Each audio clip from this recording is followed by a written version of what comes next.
away. If any of Salah's followers discover you in the Omphalos, they can make up an excuse to throw you out. By then, you will be dead without a doubt," explained Han Hao before he calmly instructed. "Disperse using the method I have taught. Do not attack anyone without my command. Now go." As Han Hao commanded, the god hunters divided themselves into many small squads and rapidly left in all directions. After all of his followers disappeared, Han Hao stood up. He looked in the direction of the pandemonium for a while as though considering something before departing in the opposite direction. 3 days later, a terrifying bolt of lightning struck through the sky out of nowhere. Sovereign Salahs abruptly materialized on the exact boulder that Han Hao previously sat on. Electrical sparks shone from his eyes as he observed his surroundings. A moment later, he bolted off once more in the direction Han Hao left 3 days ago. Chapter 856, Piss Off GDK 856.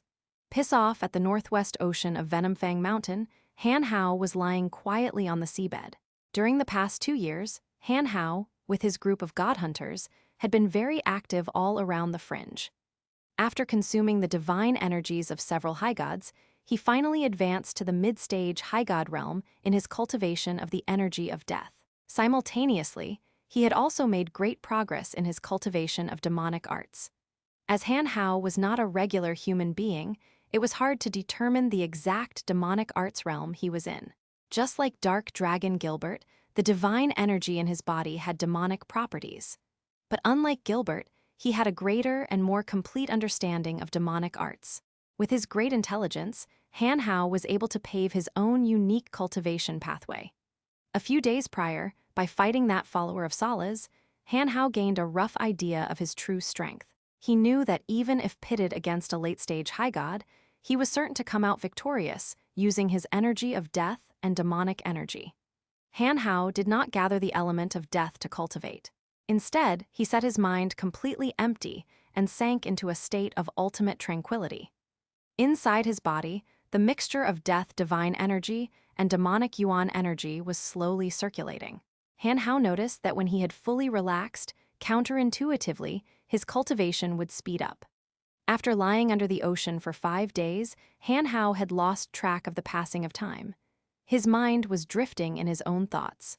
The fish, shrimp, and other odd creatures that lived under the sea swam past him as though he wasn't there, as though he had fused and become one with the seabed. Then, one day, Han Hao's soul was startled and he was roused from the deep meditation. He looked all around with his glowing eyes. He furrowed his brows, opened up his soul, and started carefully sensing the changes in the environment. For some reason, every living thing under the sea was trying to leave the region. They became extremely frightened and seemed to be trying to run away from something. A bizarre energy fluctuation came from the surface of the ocean and penetrated deep down.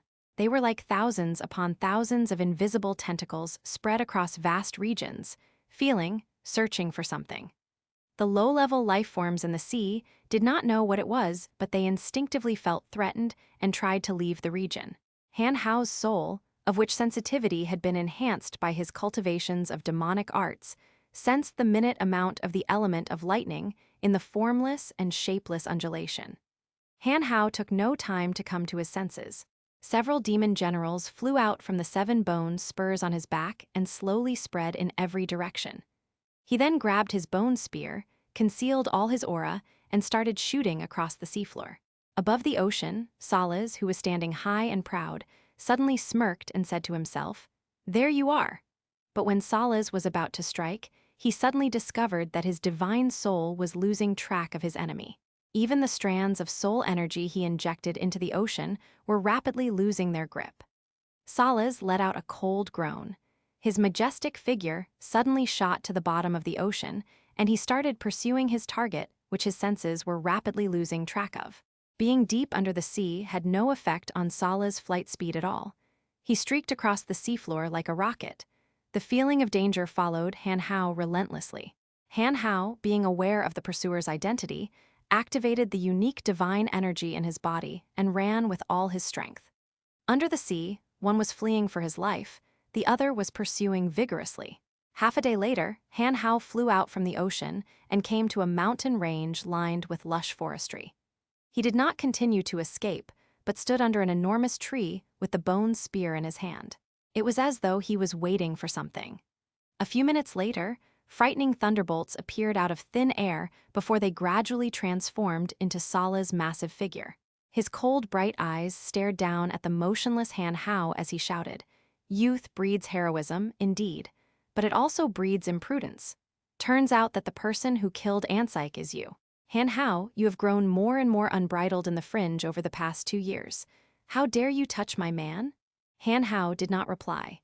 His head was slightly dropped while his hand was tightly clutching his bone spear. "Han Hao, I'll give you a choice.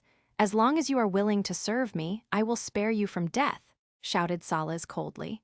Han Hao had made plenty of news in the fringe. Some of them made their way to Sala's ears. Han Hao had proved himself to be a formidable expert by murdering Ansaik, who possessed late-stage high god strength. Han Hao was exactly the kind of talent Salas had been looking for, and therefore he made Han Hao the offer. Wearing an emotionless face, Han Hao raised his head and looked at Salas. He said in just as emotionless a voice, "Piss off, bitch." Other than Han Shuo, the person who created him, Han Hao was not going to serve anyone. Even in the God Hunter Alliance, Han Hao would do as he wished and would not accept the binding of any other being. "What a shame," Salas let out a soft sigh. Enormous spherical lightning abruptly struck above Han Hao. The dazzling, spherical lightning was the size of a hill. Filaments and sparks could be seen meandering on its surface. As it descended towards Han Hao, thousands upon thousands of thunderbolts spread out from the ball, forming a giant net made of electricity. Han Hao had been completely enveloped.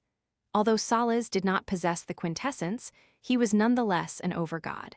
It took him a gesture of his finger to gather all the elements of lightning in the several hundred-mile radius into his ball lightning. The net made of electricity carried an astonishing amount of joules. All the creatures living nearby were charred by its energy. The electrical net was dense and expansive and had completely trapped Han Hao. Even the laws of spacetime were distorted by Sala's mighty electrical power. A space scroll would be useless. As soon as the enormous net connected to the ground, the gigantic ball of lightning started crashing down on Han Hao ferociously. It seemed as though this would be his end. The terrifying ball of thunder touched down and a world-shaking explosion was heard. All the trees, rocks, and even sand were reduced to dust. A mountain was flattened by the overwhelming power. Salas had made just one attack. After throwing his lightning ball, he just stood there, did absolutely nothing, and waited for Han Hao to die. However, after everything died down and the dust settled, his face jolted and he started looking all around with his eyes that were sparking with electricity. He discovered that Han Hao had disappeared without leaving the slightest trace. It should have been impossible for a high god to escape his attack, not even one who cultivated in the Edict of Space. Salas thought that Han Hao would be dead without a doubt. He was shocked to discover that Han Hao had inexplicably vanished into thin air. Sala's face turned dark. His divine soul gathered the element of lightning and started extending outwards, attempting to locate Han Hao. However, for some reason, Salas could no longer sense Han Hao's soul. Salas was puzzled as to his knowledge. This would only be possible if Han Hao was extremely far from him or he was under the protection of a very powerful barrier. But unbeknownst to Salas, Han Hao was not under a barrier, and he was just 1,000 miles from him. The reason that Salas could not sense his position was that Han Hao had mastered the method of transforming his soul. Han Hao realized that Salas must have somehow learned his soul signature ever since he noticed that Salas could always manage to find him. After thinking for a moment, Han Hao became certain that Salas must have left something in Ansaik's divine soul, which allowed Salas to sense his soul signature after he killed Ansaik. The only feasible way for Han Hao to escape from Salas' pursuit was to alter his soul signature. His soul had to fundamentally transform or Salas would always find him wherever he hid. This was an impossible task for the gods in this universe. The signature of one's divine soul was invariable unless they made a breakthrough in their cultivation, which would alter the signature slightly. To them, it was impossible to actively change their soul signature using any method or energy. Salas was aware of this fact, and therefore he had left a unique trace in Ansaik that would allow him to sense the soul signature of Ansaik's murderer. It may have been an impossible task for most people, but Han Hao was a unique life form and a cultivator of the demonic arts. There was a special technique in demonic arts specifically for altering one's soul. Han Hao had started learning and understanding its theory and rapidly practiced it while being pursued by Sala's. Then, finally, when Sala's lightning ball came crashing down, Han Hao successfully learned the technique and his soul signature transformed. But Han Hao knew that even though he had successfully altered his soul signature, he was still no match against Sala's. Therefore, he had decisively activated demonic blood disassembly and escaped. Inside a cave that was 1,000 miles away, Han Hao was sitting motionlessly. His body was drenched with blood. After changing his soul signature, Han Hao no longer felt as though he was being stalked by invisible eyes. However, his body was severely injured after having activated demonic blood disassembly.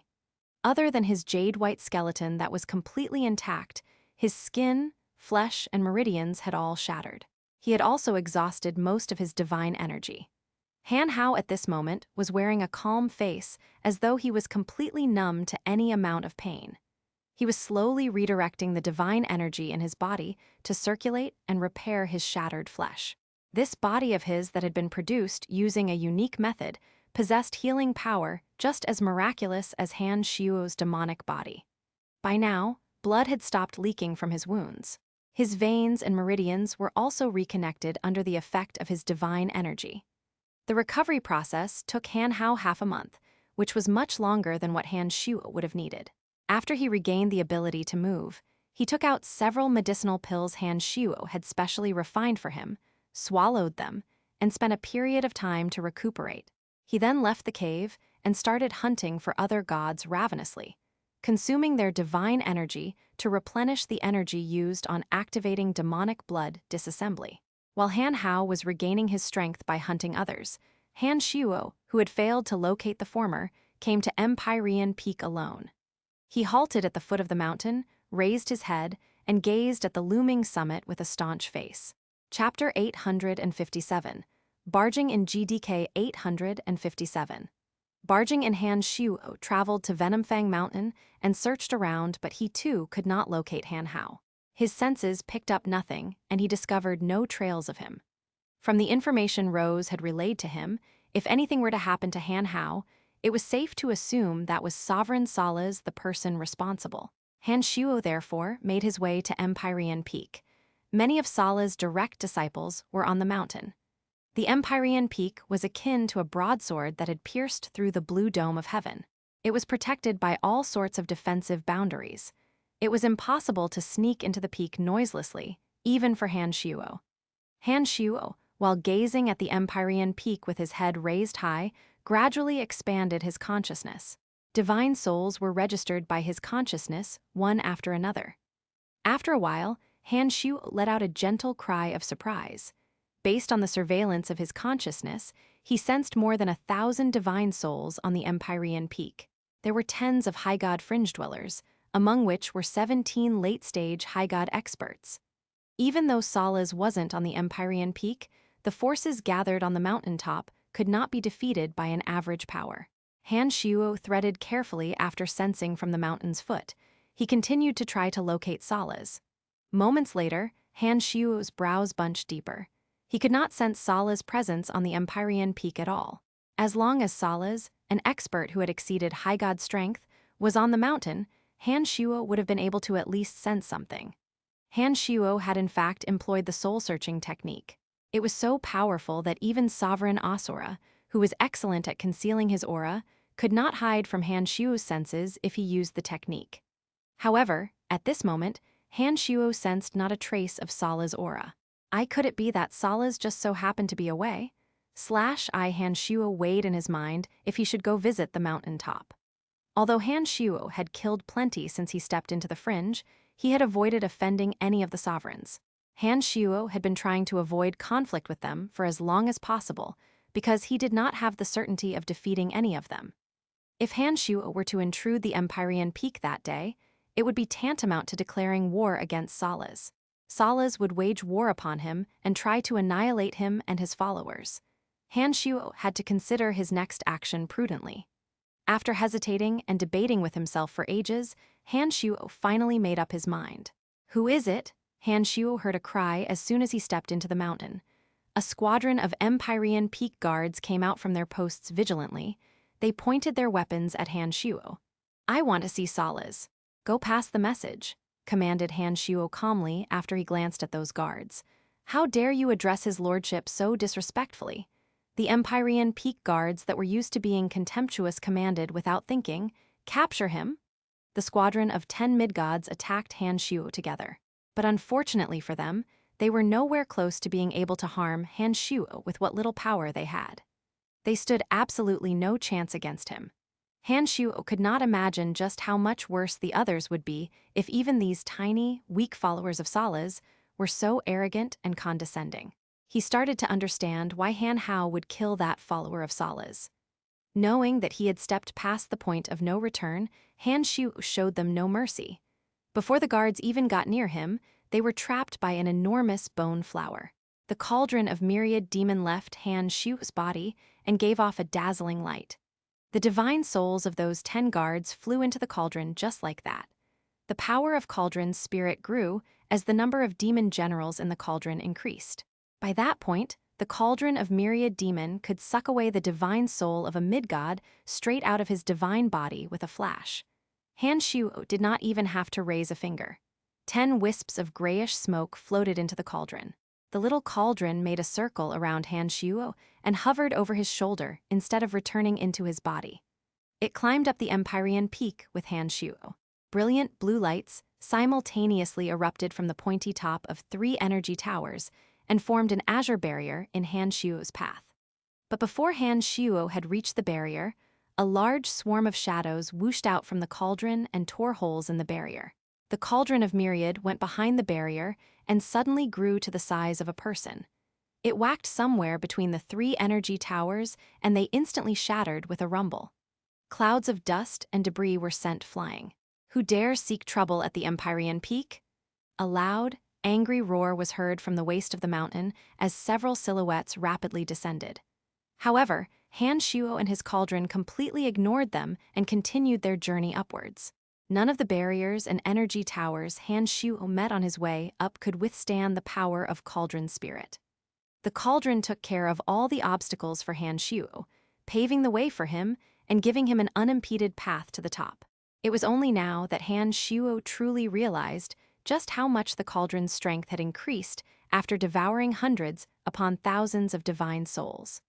The cauldron of myriad demon was the ultimate weapon in demonic arts. Not only did it know all sorts of demonic formations, but it also clearly understood the barriers and shields of this universe. It seemed as though destroying the barriers was a piece of cake for the cauldron. At first, Han Shuo was rather worried that the barriers and energy towers all over Empyrean Peak might greatly interfere with his ascent up the mountain. However, after seeing the cauldron's performance, not only were Han Shuo's worries alleviated, he felt the desire to shed blood. It was only a matter of time before he would clash with the 5 sovereigns. Besides, as Han Hao had killed one of Sala's followers, given Sala's vindictive temperament, Han Hao and Salas were destined to be enemies, hence, so was Han Shuo. With things having developed until this stage, the key to future victory was to obliterate the forces Salas commanded to the greatest extent possible. He knew that once he made the first move, he could not stop and had to deal as much damage as possible. One after another, the barriers and energy towers were destroyed by the cauldron of myriad demon. Han Shuo was soon a quarter way up the mountain. By now, those experts of Salas, coming from the waist of the mountain, had reached Han Shuo. Some of them were high gods at the early and middle stages.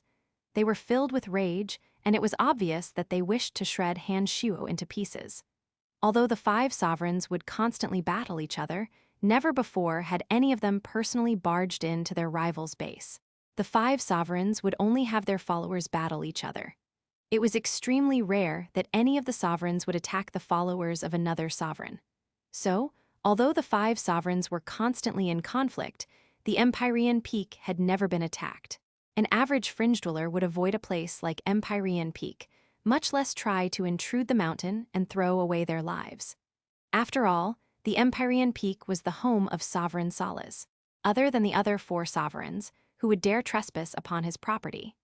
An extreme feeling of rage spontaneously swarmed the minds of those followers of Sala's when they noticed the enormous disturbances coming from the mountain foot.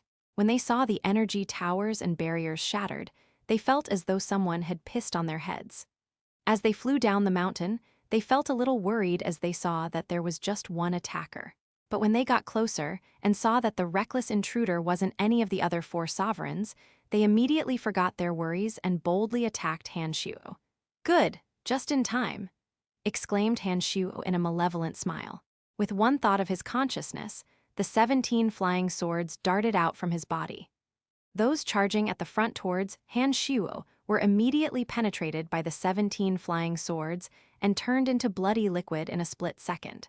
At the same time, Han Shuo spread his fingers and the demonic blades erupted. Han Shuo flew into the wave of defenders and started dancing with those blades while laughing loudly. The demonic blades cut through the divine bodies of his enemies without the slightest resistance. Severed limbs, flesh, organs, and blood were sent flying. The Han Shuo had now reached the pinnacle of the Omen realm. With the power of Cauldron's spirit aiding him, no high god could stop him. Han Shuo suddenly had an enlightenment given his current circumstances. The only way to make a breakthrough was to fight an expert of equal or greater strength to the death. And Sala's was the opponent that Han Shuo needed. Han Shuo made up his mind. There was no longer the slightest shred of fear or hesitation. In fact, Han Shuo started to desperately hope that Sala's would appear and fight him. Even if he could not defeat Sala's, as long as he could escape from the Empyrean Peak, Han Shuo stood a great chance of making a breakthrough. And if Han Shuo could step into the next realm in his cultivation of demonic arts, he would have the power to rewrite the rules of the Fringe. Han Shuo was determined to take this risky gamble. "Sala's, where are you? Show yourself right now, coward," shouted Han Shuo as he grew madder and madder. The chilling demonic blades mercilessly shredded divine bodies as he ascended the mountain. Under the insanely powerful defensive power of Omen Invincible Body, the attacks that came from every direction had no effect on Han Shuo whatsoever. Those incredibly sharp divine weapons would bounce off Han Shuo's body and left him without a single wound. Han Shuo charged around violently as he laughed like a maniac. He slaughtered every living being who stood in his path. Grayish wisps of smoke continuously flew into the cauldron. It gained an additional of several dozen divine souls in just moments. The man and cauldron fought alongside each other with great rapport. They were ascending the mountain with unstoppable force. There was a constant stream of ferocious experts who came forward and stood in Han Shuo's path. However, no amount of them could stop Han Shuo from advancing. They all perished to Han Shuo's attacks. The cauldron of myriad demon hovered all around. Although it seemed harmless, it had been most useful to Han Shuo. "Watch out, master. That barrier is very powerful," transmitted Cauldron's spirit suddenly. Han Shuo concentrated his attention on the last barrier to the top of the mountain. He discovered that the enormous sphere that surrounded the peak was filled with terrifying lightning energy. Those leaping electrical sparks seemed as though they were alive. Undoubtedly, this last barrier on the Empyrean Peak was personally deployed by Sala's himself. Chapter 858, Emanations of the Soul, GDK 858. Emanations of the Soul, those followers of Sala's, on the peak of the mountain, looked at Han Shuo with cold gazes. They were around 300 strong, and many of them were late-stage high gods. They were the most elite troops Sala's commanded. However, instead of exiting the barrier and attacking Han Shuo, these experts sat calmly where they were and watched Han Shuo coldly. These experts did not recklessly attack Han Shuo because they had seen the mad power Han Shuo demonstrated as he ascended the mountain. They were greatly intimidated after seeing Han Shuo butcher mid-stage high god experts in just moments, and that barrages of divine energies landing on his body had caused him no harm. It was clear to them that Han Shuo's strength had exceeded the realm of high god. No one was about to chance with his own life when it came to facing an expert of great, unfathomable strength, not even these powerful and influential characters. They thought themselves fortunate that Sala's had deployed a powerful lighting energy barrier around the Empyrean Peak. They watched Han Shuo attentively and quietly to see if Han Shuo was strong enough to break this lighting energy barrier personally deployed by Salas. Han Shuo stood coldly and motionlessly as he expanded his consciousness and carefully sensed the fierce energy contained on the barrier. He could even sense elements of lightning actively leaping about the dazzling electrical barrier. The dense elements of lightning were moving around the massive barrier in a trajectory that Han Shuo could not comprehend. The elements seemed as though they were alive as they happily fluttered about, not allowing a single molecule to move across the barrier. Master, this lightning barrier is extremely harmful to demon generals. I cannot tear this barrier apart, transmitted Cauldron Spirit. Although demon generals were invulnerable to physical attacks and immune to most divine energies, the energy of lightning, however, was very destructive to demon generals. This barrier of lightning energy was simply the Achilles heel of demon generals. Cauldron Spirit was, therefore, unable to destroy the barrier using its demon generals like before. Han Shuo thought for a moment and withdrew the cauldron of myriad demon back into his body. Then, he deployed the domains of divinity of his avatars of death and destruction. The two high god domains of divinity gradually started fusing as the three souls started to link up. A destructive energy started emanating and expanding from Han Shuo. The elements of death within the several hundred-mile radius suddenly began to converge towards Han Shuo. The energy towers and rocks on Empyrean Peak were carried into the air. The massive amount of the element of death was circulating in an orbit conforming to the Edict of Destruction. The destruction divine energy in Han Shuo's avatar condensed into orbs of destruction. No sooner than they appeared inside the hybrid domain of divinity were they sucking in elements of death like blue whales engulfing krill patches. As logic would have it, the energy of destruction and the energy of death should not have been able to fuse together, and the orbs of destruction should not have been able to absorb the element of death. However, inside Han Shuo's hybrid domain of divinity, those rapidly revolving orbs moving in the trajectory of destruction edict were doing just that. After filling themselves with the elements of death, the orbs of destruction expanded in volume and grew to the size of a human head. The orbs gave off a faint emerald green glow as grayish liquid circulated within. Han Shuo realized that grayish fluid flowing inside the orbs of destruction was, in fact, the element of death condensed to several thousand times its natural concentration. The orbs of destruction revolved around him and accelerated. They seemed to be gradually hypnotizing Han Shuo as he let his mind get carried away. Then, a strange sensation leapt into Han Shuo's consciousness. He suddenly felt as though thousands of avatars had manifested in those orbs of destruction, as though he and the orbs were one. The strange but wonderful sensation lasted for just a moment before Han Shuo came to his senses.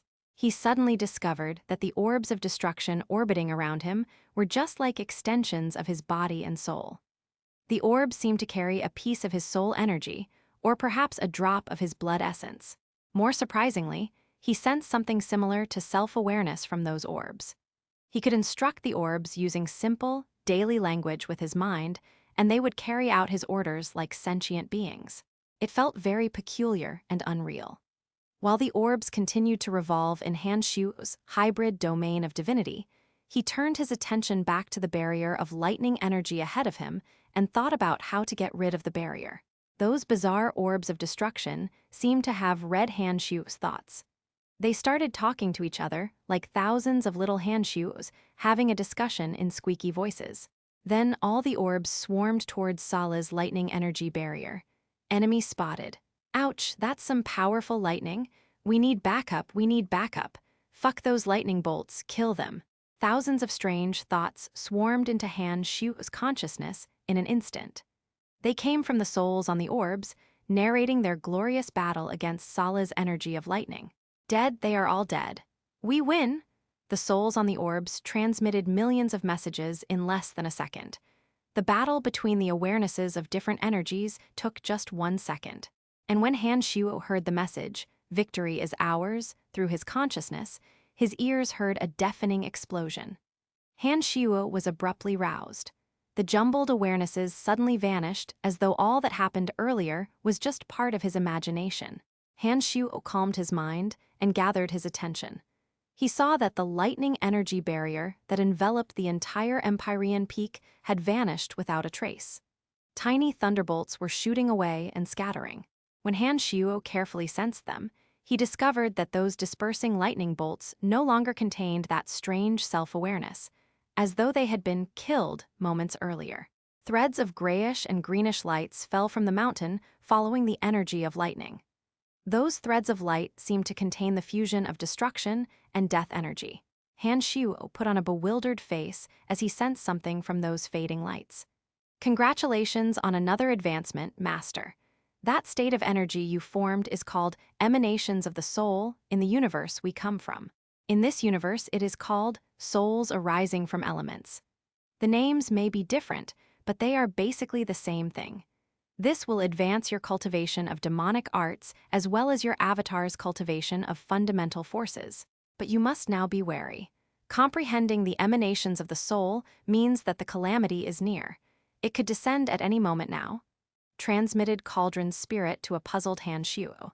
Emanations of the soul and souls arising from elements were one of the most profound methods of energy manipulation.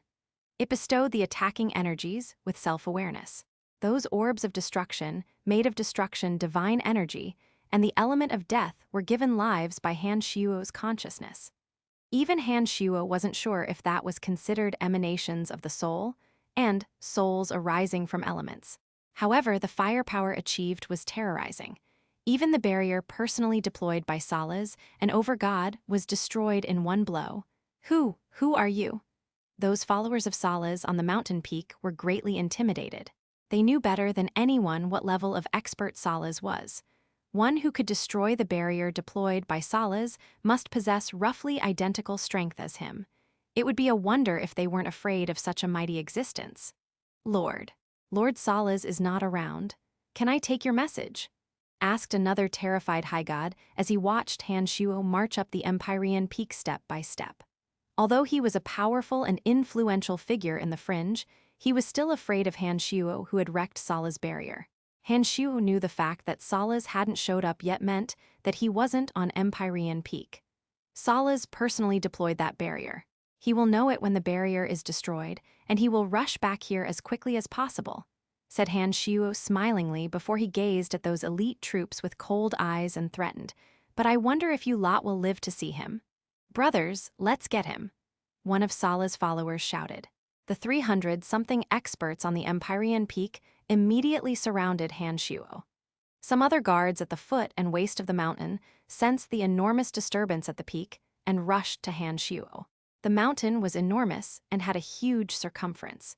Han Shuo had made his way up the mountain, though one of the many paths, and therefore a lot of the guards did not even notice Han Shuo. All 500 or 600 of them swarmed to the peak. It was a glorious sight. Over at the glacial peak, home to Sovereign Wasier, who cultivated the elemental energy of water. The wintry glacial peak was layered thick with ice throughout the year. Above an icicle-shaped building on the peak, Salas and Wasier were conversing. Although the 5 sovereigns were in constant battle against each other, they would frequently meet in private to talk about the general situation of the fringe. Salas had come to Wasier to resolve the dispute over a new ore deposit. In the middle of their discussion, Salas' divine soul trembled, and he suddenly turned furious. Without saying a word, he took out a shuttle-shaped Space Edict divine device, tore a fissure in spacetime, and left Wasier confused and puzzled. Chapter 859, Blood Bathing the Empyrean Peak, GDK 859. Blood bathing the Empyrean Peak. Back on the Empyrean Peak, Han Shuo was committing a massacre against the followers of Salas. Han Shuo had simultaneously deployed the Pearls of Annihilation, Cyano Demon Blaze, Toxic Dragon Net, Green Hypergolic Dust, Banner of Hallucination, and other deadly demonic weapons. The thousands of screaming and wailing demon generals whooshed around the mountain peak and targeted the mid-god experts.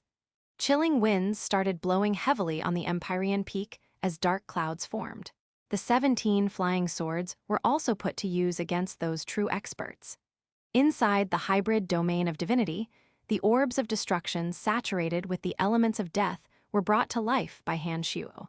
They traveled to areas where experts were most densely gathered before detonating, blasting those followers of Sala's off the Empyrean peak.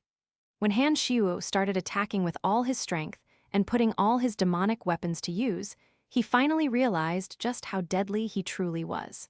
The pearls of annihilation and other sinister demonic weapons that Han Shuo made were incredibly effective against large groups of experts. It was only moments ago that Han Shuo had mastered souls arising from elements, but he had been putting the newfound skill to use. The terrifying explosions of the orbs of destruction sounded all around Han Shuo like a catchy beat. Limbs, organs, and heads from bodies that had been mutilated, shredded, and charred were scattered all over the mountain. The Empyrean peak was turned into a scene of carnage with more than 200 gods butchered in no time. The killing intent, undying resentment, and negative energies of those perished souls were collected by the 17 flying swords. The killing intent aura emanating from the flying swords grew so intense that their targets' minds would freeze in fear before the flying swords had even reached them. They would forget to put up defenses and be directly penetrated by the flying swords, losing their lives instantly. Inside the cauldron of Myriad Demon, Cauldron Spirit was cheering excitedly as it collected divine souls. It was incredibly elated to have gained more than 200 divine souls in just moments. Cauldron Spirit also did his best at controlling the demon generals and attacked the followers of Sala's in swarms. Although the followers eventually found a viable method to defend against demon generals, it was still no use against hundreds of demon generals attacking at the same time. Even the gods who cultivated in the energy of fire and lightning were devoured by the demon generals in an instant. The Empyrean peak had simply become an extermination camp. Miserable shrieks and wails played on loudly like a soundtrack. Sala's had 17 direct disciples, all of whom possessed late-stage high god strength, and yet, these high gods were powerless against the multitude of attacks coming from Han Shuo. They could not even join hands against Han Shuo, for he was as elusive as the wind. Han Shuo was laughing maniacally as he slaughtered away. His eyes gradually turned dark red, reflecting his mind that was growing wild and uncontrolled. A thick layer of killing intent and a sinister aura slowly accumulated around Han Shuo and lingered around him like a mist. All the negative energies formed by his victims the moment they were killed had somehow congealed around him. By now, there were no longer any thoughts left in Han Shuo's mind other than to kill. He would kill any and every living thing that appeared before him indiscriminately. He had fallen into a demonic trance. Although Han Shuo should have full control over his mind after advancing to Omen Realm, he had somehow lost control of his consciousness soon after he began the killing spree. It happened very naturally and subconsciously. Although the Han Shuo at this moment had lost all his self-restraint and gone berserk, he still knew when and how to deploy every demonic technique. Han Shuo had turned into a killing machine programmed with one goal: to terminate all things living. Han Shuo only grew wilder as time went by. His eyes shone with the dark red light that yearned for destruction. He no longer tried to avoid attacks, but allowed them to land on his body. The omen of invincible body automatically defended against the attacks, preventing his demonic body from receiving any harm. Han Shuo at this moment was undoubtedly menacing. He showed not the slightest hint of pity or hesitation. From his malevolent appearance, it seemed as though he would not stop until every living thing had been slaughtered. One after another, he savagely shredded the godly experts with his hands before annihilating their divine souls by shooting a faint glow from his hands. Although the barrages of attacks had not left a scratch on Han Shuo's demonic body, his clothes, however, had been almost completely vaporized. Almost every inch of his body was laid bare with his magnificent muscles on full display. Those thick green veins wriggling under his skin were also clearly visible. Han Shuo was like a demon god sent to carry out Armageddon. Every strike that he made had been unstoppable, and no one had managed to survive a blow from him. 3 late-stage high gods cultivating in the energy of Earth joined forces to defend themselves against Han Shuo.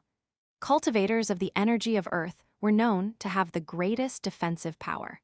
And yet, the 3 late-stage high gods of Earth were flipped into pancakes with one punch from Han Shuo.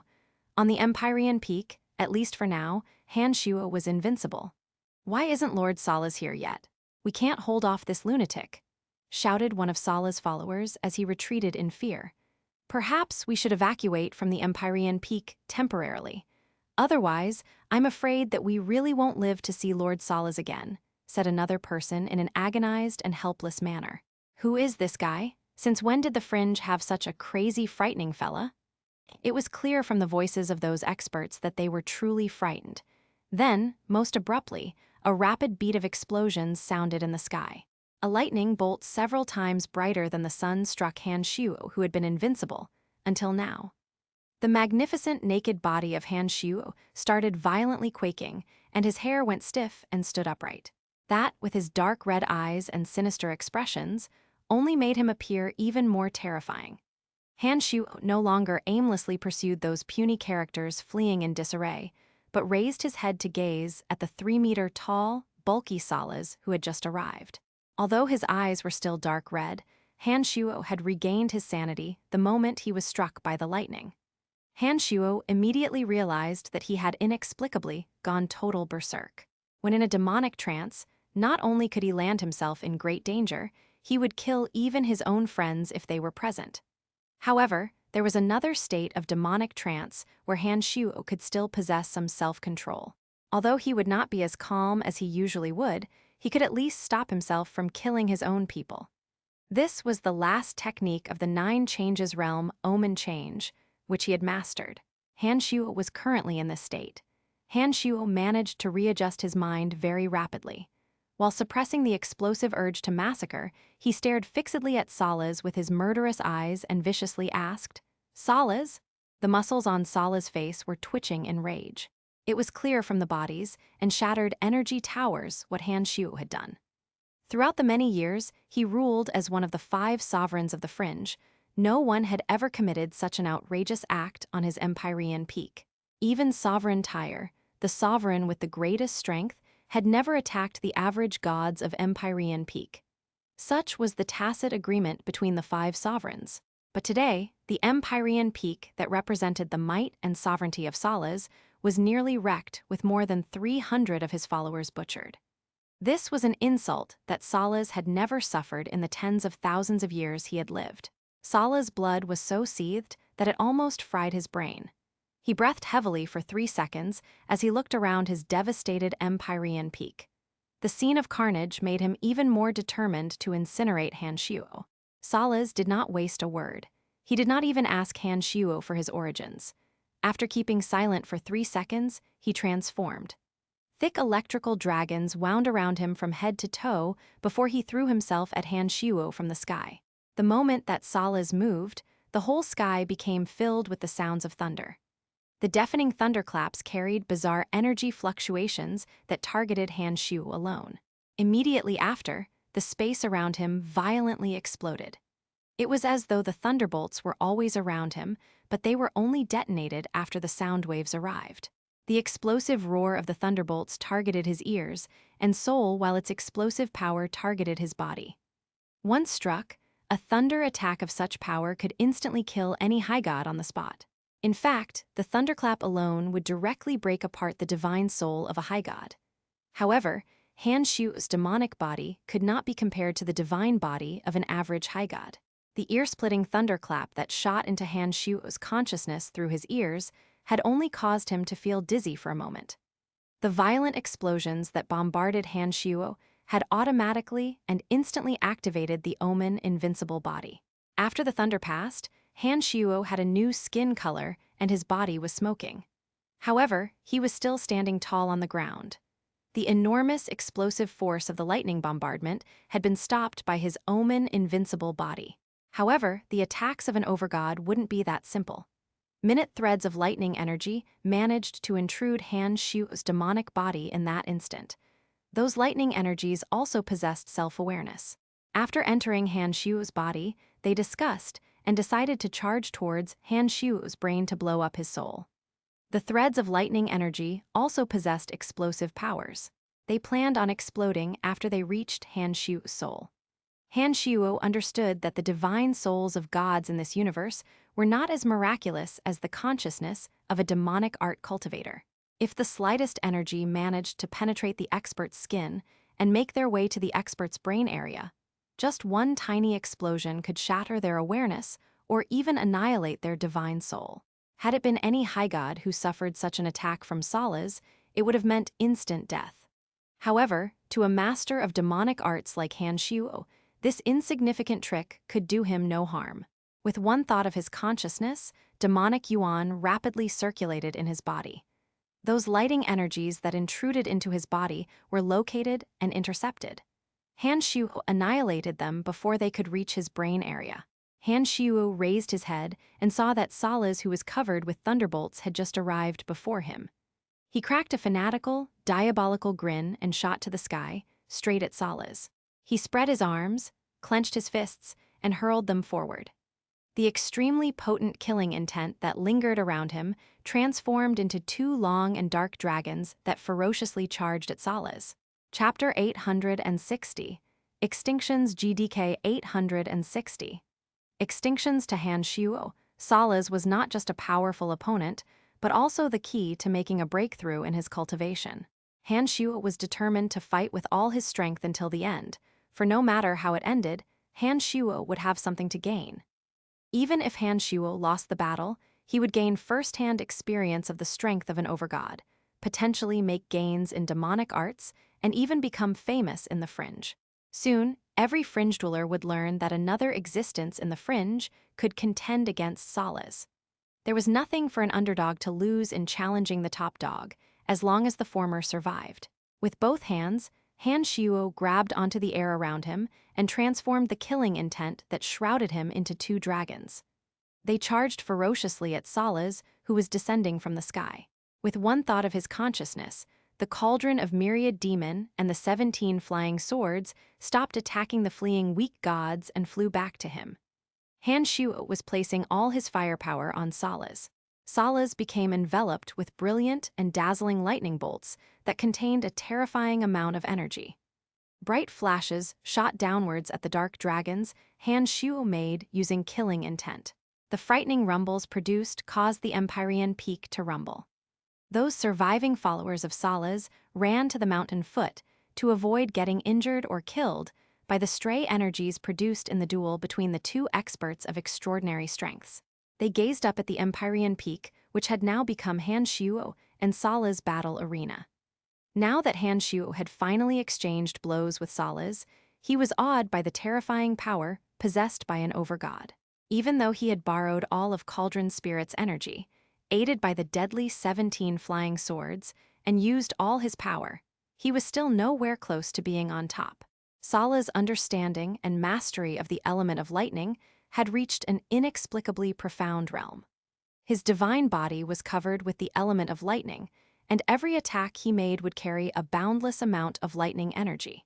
The dark dragons that Han Shuo made by congealing killing intent immediately dissipated after they were struck by several hundred thunderbolts simultaneously. The Empyrean Peak, being the place where Salas spent most of his time, had a higher concentration of the element of lightning than any other place in the Fringe. As there were more elements of lightning in the environment that Salas could utilize, when on the mountain, his strength would be much greater than when he was elsewhere.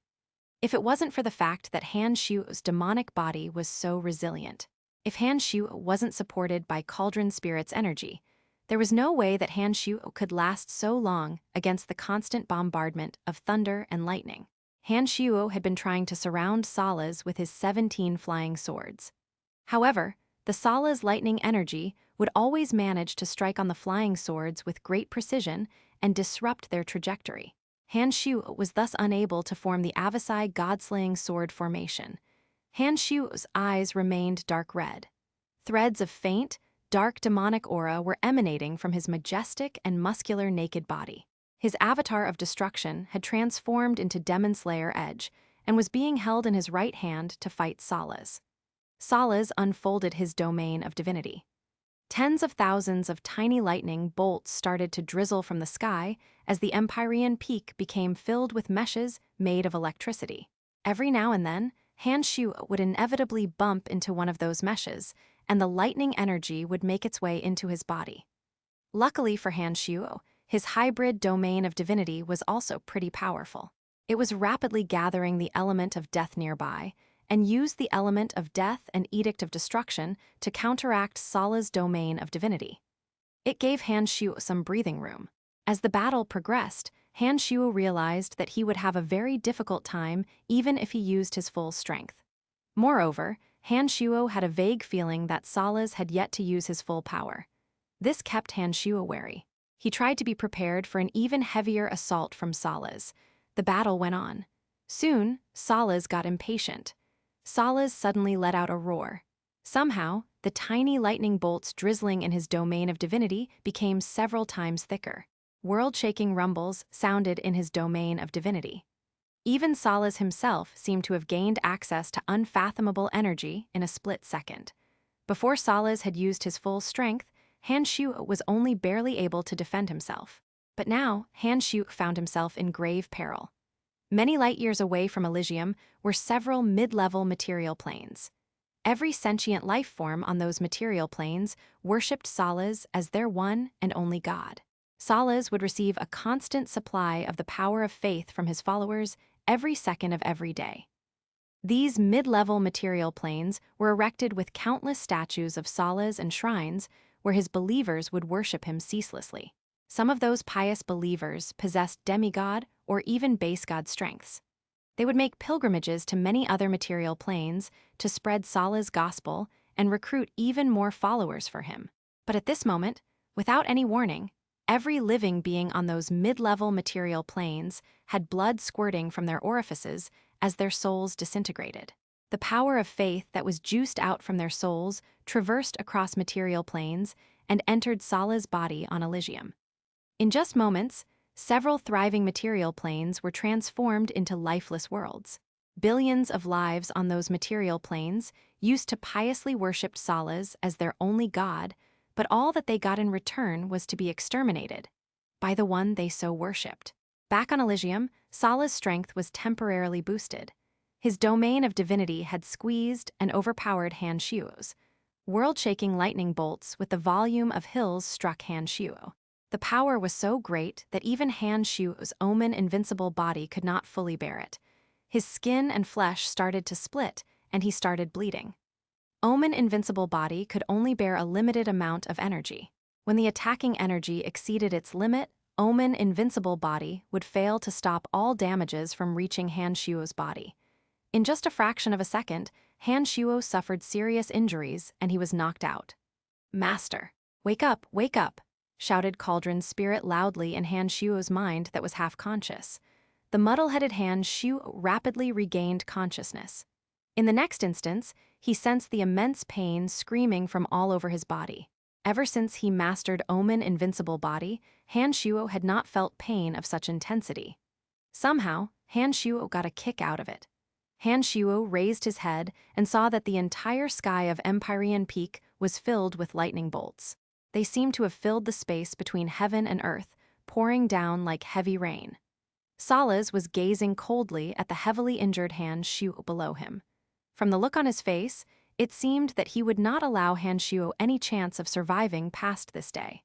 Thunder continued to sound, and lightning continued to strike.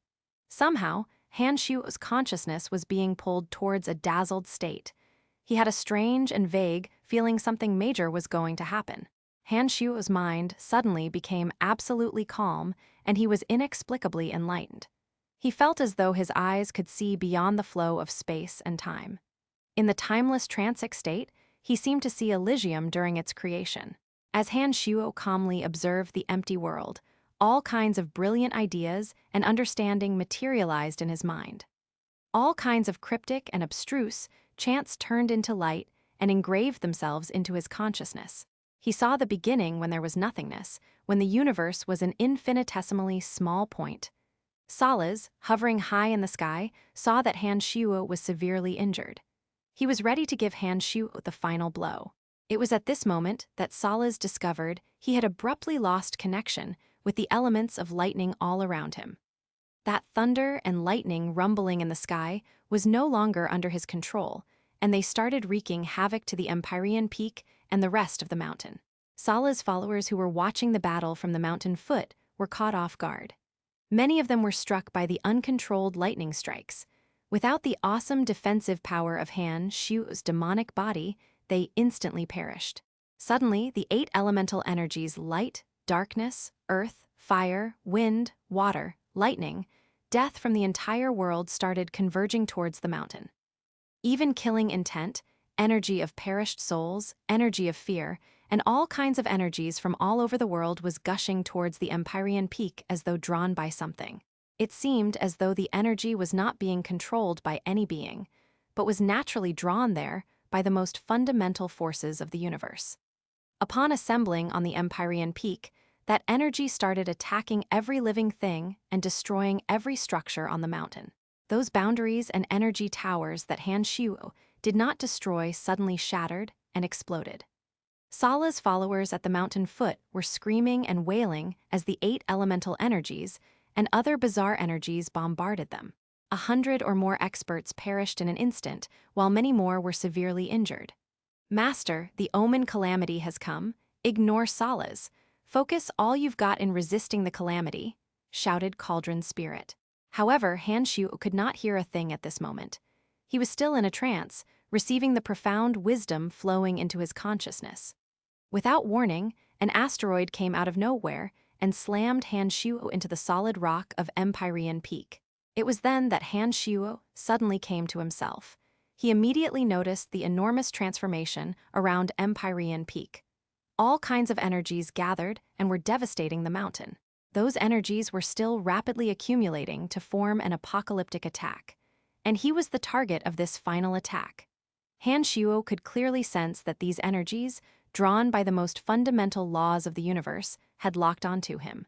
When the channeling was complete, it would crash down with insurmountable power to annihilate him along with the Empyrean Peak. Han Shuo also got the feeling that he could not run from these energies, that they would find him no matter how far he ran. His only choice was to face it head-on. If he didn't survive the calamity, his consciousness would be annihilated, and Han Shuo or Brian would cease to exist in this world. If he survived, he would break through Omen Realm and reach Skybreak Realm. His strength would soar, and the Fringe would be his for the taking. Chapter 861, Omen Calamity, GDK 861. Omen Calamity, Salas saw the changes being done to the Empyrean Peak, but was powerless to stop it. His experts at the mountain foot were being injured and killed, but he could not stop or block the attacks. He roared from the mountain peak, "Get out of the way, get the fuck out of the way."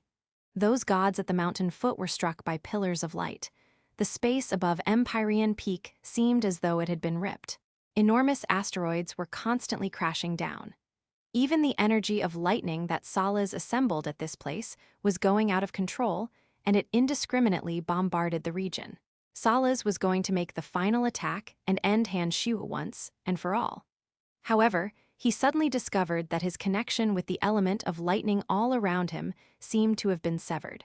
He could then only use the divine energy in his body and not the energy around him. The chaotic elemental energies had converged and formed a thick natural barrier around Han Shuo, who was lying not far from him. As he approached Han Shuo, he discovered the previously undetectable barrier squeezing and shoving him, forcing him to retreat. After carefully sensing for a moment, Salas discovered that the abrupt transformation to Empyrean Peak indeed originated from Han Shuo. The energies that gathered above the mountain seemed to carry tremendous firepower, but perplexingly, they were aimed at Han Shuo. Salas was astonished, for he could not understand how Han Shuo could assemble such a wide range of elemental energies together. When he discovered that those energies were trying to attack Han Shuo, he no longer tried in vain to break through the layers of obstructing barriers to attack Han Shuo.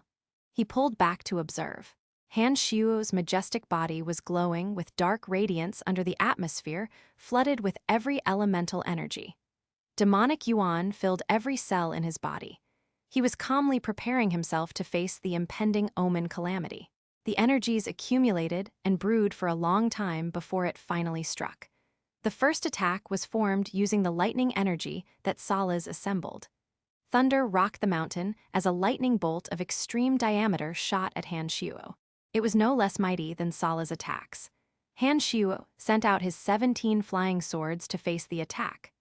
The flying swords formed a shield, and a world-shaking explosion was heard when it connected with the tremendous lightning bolt. Han Shuo felt numbness on his scalp and stiffness in his limbs. His body was smoking. Although Han Shuo had tenaciously withstood the attack, it added even more injuries to his body that had just been wounded by Sala's.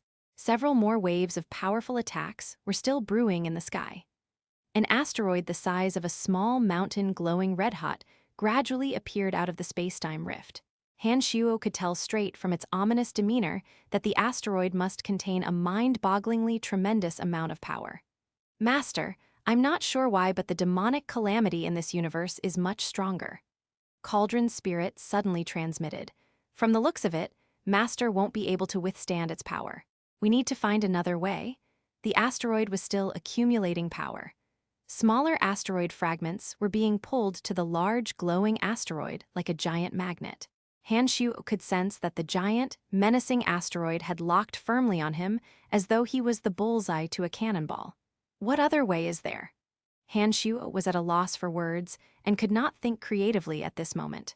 Master, I can sacrifice my demon generals and take a few waves of attacks for you. That will increase your chances, proposed Cauldron Spirit.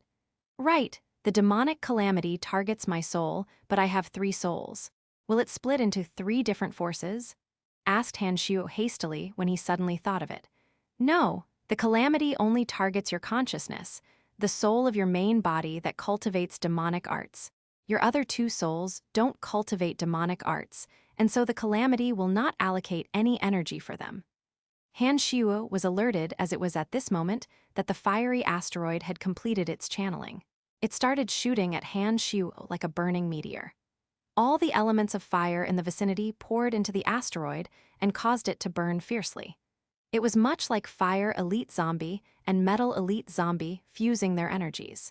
Demon Slayer Edge, the very first demonic weapon that Han Shuo forged, was once again flooded with his demonic yuan.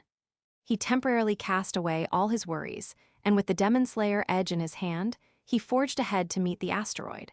Simultaneously, the 17 flying swords soared to the sky. They bombarded the asteroid using the Avasai God-slaying sword formation along with the Demon Slayer Edge. Yet another world-shaking explosion sounded from the Empyrean peak. The shockwave trembled Han Shuo's consciousness. As his mind was connected with the Demon Slayer Edge and the 17 flying swords, he could feel his weapons. He felt as though he was being repeatedly thumped by a rock that was billions of tons in weight. He heard ringing in his ears and felt numbness throughout his body. The Demon Slayer Edge and the 17 flying swords were both unparalleled divine weapons. Even the powerful asteroid formed by the demonic calamity started to crack under the exceptional weapons.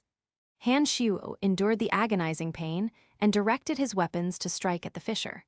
I ting ting ting ting. The giant asteroid finally gave way under the constant bombardment. It suddenly shattered into multiple fiery pillars that continued to crash at Han Shuo. But with that, Han Shuo could eliminate the fiery pillars one after another and win by defeat in detail. Once those burning columns went past Han Shuo, they would become deactivated. It was as though Han Shuo was their goal post. Even if they could not land on Han Shuo, they would have completed their mission once they reached Han Shuo's location. After using up a whole lot of energy and withstanding excruciating pain, Han Shuo had strenuously survived this wave of attack. Han Shuo immediately took out a big handful of rejuvenation pills from his space ring and gorged them down his stomach. His 2 avatars, the Demon Slayer Edge and the Skeletal Staff, transformed into their bodily forms, deployed their domains of divinity and fused them. Perhaps affected by the unique environment, the hybrid domain of divinity produced yet another novel and wonderful feature. The elemental energies in the vicinity had immediately stopped flowing towards the sky. The demonic calamity was still brewing stronger and stronger. But as soon as the hybrid domain of divinity was deployed, the elemental energies in the environment seemed to have been disrupted, and they stopped adding to the calamity's power. But that was not all. The element of death, energy of fear, energy of hatred, and other negative energies became drawn by the hybrid domain of divinity. They naturally formed a thick layer of cloud-like shield above Han Shuo. That is truly a miracle. Master, Now we really stand a chance," cried Cauldron's spirit excitedly as it sensed the changes to the environment. Soon, a sky full of wind edges and iced swords started shelling Han Shuo. Radiance of doom blasted down from the sky. A new wave of uninterrupted bombardment descended upon Han Shuo. The hybrid domain of divinity succumbed after holding against the attack for a dozen or more seconds. But that had taken a great deal of burden off Han Shuo. After the domain gave way, Han Shuo formed a thin but powerful shield around himself and unleashed all the demonic yuan in his body to resist the calamity. When his demonic yuan reserves were nearing exhaustion, Han Shuo began using the demon general energy in the cauldron of myriad demon. Demon generals were being combusted one after another. They were sacrificed so that Han Shuo would stand a chance at survival. Time passed inconspicuously. Han Shuo was fully absorbed in using the remaining demonic yuan in his body to form the sturdiest body shield, up until the final moment when his shield cracked and shattered. The full might of the calamity blasted on his body and caused it to slowly burst and spray blood. And at this moment, his greatest nightmare gripped over his mind. He suddenly reverted back to that frail and feeble otaku he was back on Earth. He had no strength, no power, and no life. The thousands upon thousands of lives that he had taken suddenly materialized as fierce spirits. With no ability to defend himself, his body was torn and his flesh gnawed. An unbearable pain surged into his mind. He even felt as though his soul was being consumed by the fire of hell. He could not feel more despaired to lose his power. He felt helpless against the swarm of malicious spirits. It was what he had feared most. "No, I'm no longer that useless dork. I'm the reborn Han Shuo. Even if I have no power left, I will not let go. Never again. Never," shouted Han Shuo in his mind. He started fiercely punching and tearing those spirits with his bare, muscle-less hands. He rammed them with his head, bit them with his teeth, and fought the spirits with the most primitive, barbarous methods. He became fiercer and more savage than any of the spirits. Gradually, those spirits that had been assailing him started to fear him. The energy he lost was slowly coming back to him. After an undetermined length of time, Han Shuo, who had sunk into a bizarre state, suddenly woke up. He immediately felt gaudy rays bathing his body. However, these rays were unlike those destructive ones he had faced earlier, but were warm and reinvigorating. Han Shuo looked around. There were no frightening energies brewing, no stifling dark clouds, nor any lighting bolts. There was only a fine, clear sky, calm and quiet. Han Shuo then realized that he was on the Empyrean peak, which was now barely a mound. Not too far from him was Salas, gazing at him with a mix of emotions. He seemed to be weighing if he should try to attack Han Shuo. "Salas, we will be meeting again," said the naked Han Shuo in a gay smile. Then, a cloud of blood mist wrapped him and gave off a bright flash. He vanished. Chapter 862, Soaring Reputation GDK 862. Soaring reputation, Salas felt as though he had once again been spat in the face. While hesitating if he should continue to attack, Han Shuo vanished from right in front of him in an instant, just as Han Hao did. Salas was consumed with rage. Salas had exterminated several material planes that worshipped him. He forcibly extracted the power of faith from his worshippers' souls to temporarily boost his strength. With Han Shuo having now escaped, Salas had killed his goose that laid golden eggs for nothing. Although Salas was angry when Han Hao escaped from him, it was nothing when compared to Han Shuo's escape. Salas knew that given Han Hao's strength, even though he managed to escape, he could not have done much damage. But Han Shuo was different. Not only had Han Shuo massacred a large number of his experts, but even the glorious Empyrean peak had also been flattened. But most importantly, Salas felt gravely threatened by Han Shuo's power.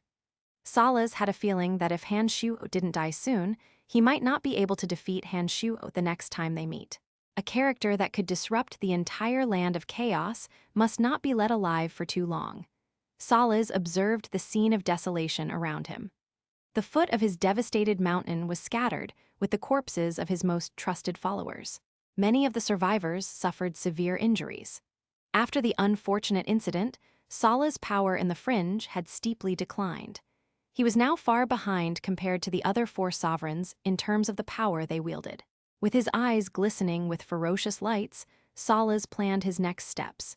He gathered his followers who were fortunate enough to survive the attack, and in a dark face, he commanded, "Find out everything about that guy. Locate him at all costs. He must die." After instructing his followers, Salas hesitated for a while before he decided to discuss the issue with the other sovereigns. He thought that the other sovereigns would agree that a person who could threaten the status quo must not be allowed to live in the fringe. Although they had not been concerned about Han Shuo when he could not threaten their interests, it would be a different game when he could. After making up his mind, Salas took yet another look at the ravaged Empyrean peak before transforming into a lightning bolt and disappearing into the distance. Thousands of miles away from the Empyrean peak, Han Shuo was lying under thick layers of mud and weeds. He had exhausted his energy to defend against the demonic calamity. His demonic body, which had been injured when his defenses failed against Salas, became even more damaged after suffering the attacks of the demonic calamity and the activation of demonic blood disassembly. Han Shuo not only felt weak, but also tired and lethargic. With the wee bit of energy he had left, he strenuously pulled himself deeper into the swamp bit by bit. Then, he concealed his consciousness and became indistinguishable from the swamp. New knowledge and concepts flowed into his mind like a steady stream of water. Abstruse and marvelous runes engraved themselves in his mind. Han Shuo realized that he had made a breakthrough in his mental realm. Although Han Shuo had just an incredibly small amount of demonic yuan left in his body, the demonic yuan remained extremely tenacious. It also seemed to have transformed in quality. With each strenuous circulation through his body, it would grow slightly thicker while his wounds closed up little by little. Han Shuo opened up his mind and fell into a deep meditation state. He discarded all thoughts from his consciousness and allowed his body to repair itself in this wonderful state. What? In an underground palace was Sovereign Asura, who wore an astonished expression. "My lord, the Empyrean peak has been destroyed and is currently being reconstructed. Salas has suffered great damages. 500 to 600 of his experts have been killed. Among the casualties were several dozen high gods," reported Liulong respectfully as he kneeled before Asura. The palace was located deep under a mountain range not far from the Amphilos. It belonged to Asura, who cultivated the elemental energy of earth. Many of his most trusted experts lived there with him. Liulong, upon receiving the information, rushed to the underground palace to inform his sovereign of the shocking incident on Empyrean Peak. "Are you sure it was Brian?" Asura was in disbelief. "The last time I met him, I sensed him very carefully. There's no way he has that kind of strength." Liulong put on a bitter smile and answered, "It must be him. Sala's followers are looking for him everywhere. I also heard that Salas has gone to Wasir and Log, asking those sovereigns to help him look for Brian. It appears that he is determined to make Brian disappear from the fringe." Asura stroked his chin and bunched his brows. After thinking for a while, he instructed, "You try to locate Brian as well. Also, pay attention to his followers for their activities, but do not take sides yet. We will maintain neutrality." "Understood, my lord," Liulong bowed and respectfully dismissed himself. After Liulong left, Asura soliloquized, "Brian, oh Brian, if you are so capable, what should I do about you? Should I aid you or should I end you?" The shocking news that Empyrean Peak had been intruded and razed to the ground spread all over the fringe in no time. The stringers of the Amphilos became extremely busy as the leaders of various powers sought their service in swarms. They would spare no crystal coins to learn the truth. However, for some reason, a lot of these stringers, who would usually even sell the most humiliating information about themselves for crystal coins, were acting rather abnormal. They would immediately shut their mouths to anyone asking anything related to the incident, as though they were afraid to speak about the Empyrean Peak. The more silent they were, the more curious the fringe dwellers became. The desolate scene of the Empyrean Peak was visible even from great distances. It was impossible to hide such a matter. The fringe dwellers secretly exchanged information about the attack that took place on the mountain. The name Brian became the most uttered word in the fringe. Inside a rocky valley, Polo had also learned about the massacre on Empyrean Peak from his follower, Kodiak. He also reacted to the news with great shock. Kodiak knew from various sources that Han Shuo and Han Hao were very close. With that, he started to take Han Shuo and Han Hao's presence in the fringe very seriously. "Who is it?" cried Kodiak suddenly as he gazed at the valley's entrance warily. An indifferent face gradually revealed itself from the shadows. Han Hao's cold eyes glanced around the valley before they turned to Polo and became affixed to him. He continued marching forward without uttering a word. Kodiak's eyes widened when he saw that the comer was Han Hao. He recalled all those amazing and notable deeds Han Hao achieved in the fringe before he respectfully saluted Han Hao, bowing and welcoming him into the valley. Polo's followers who were scattered around the valley also gazed at Han Hao with admiration. During the past 2 years, Han Hao and his group of god hunters had been wreaking havoc all around the fringe. They were the fastest-growing power in the chaotic land. The open act of murdering that late-stage, high-god follower of Sala's a few months ago had instantly made Han Hao's the most powerful god hunter faction in the entire fringe. Compared to Polo, Han Hao now possessed greater prestige and power. As they were all god hunters, it was only reasonable that these followers of Polo would treat him with respect. Ever since escaping from Sala's, Han Hao had started a rampage against all cultivators of the death element in the fringe, devouring the energy in their body to recover the energy he exhausted when deploying the demonic blood disassembly. By now, Han Hao had not just completely recuperated, but his strength had again improved.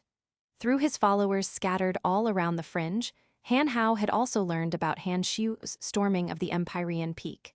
However, Han Hao was not in the least worried about Han Shu's safety. It didn't bother him at all. This was because Han Hao had the experience of escaping from Sala's pursuit using demonic blood disassembly. Given that Han Shu had a much more profound understanding of demonic arts, it should be even easier for him to escape from Sala's. Through the detailed information delivered by his followers, Han Hao had some idea of what was currently happening to his father. He knew that Han Shuo was at a critical stage where he must stabilize his mental realm. When Han Shuo finally re-emerged, he was certain to upset the status quo of the fringe. Han Hao, therefore, planned to pave the way for Han Shuo in advance. Among the god hunter factions in the fringe, the one led by Polo was sizable. And so Han Hao came to visit Polo. Polo was also astonished to see that Han Hao had come to visit him. He put on a big friendly smile and asked, "Hello, what brings you here?" Looking calmly at Polo, Han Hao gently raised the 6-foot bone spear in his hand and asked, "Polo, that proposal of mine, have you given it a thought?"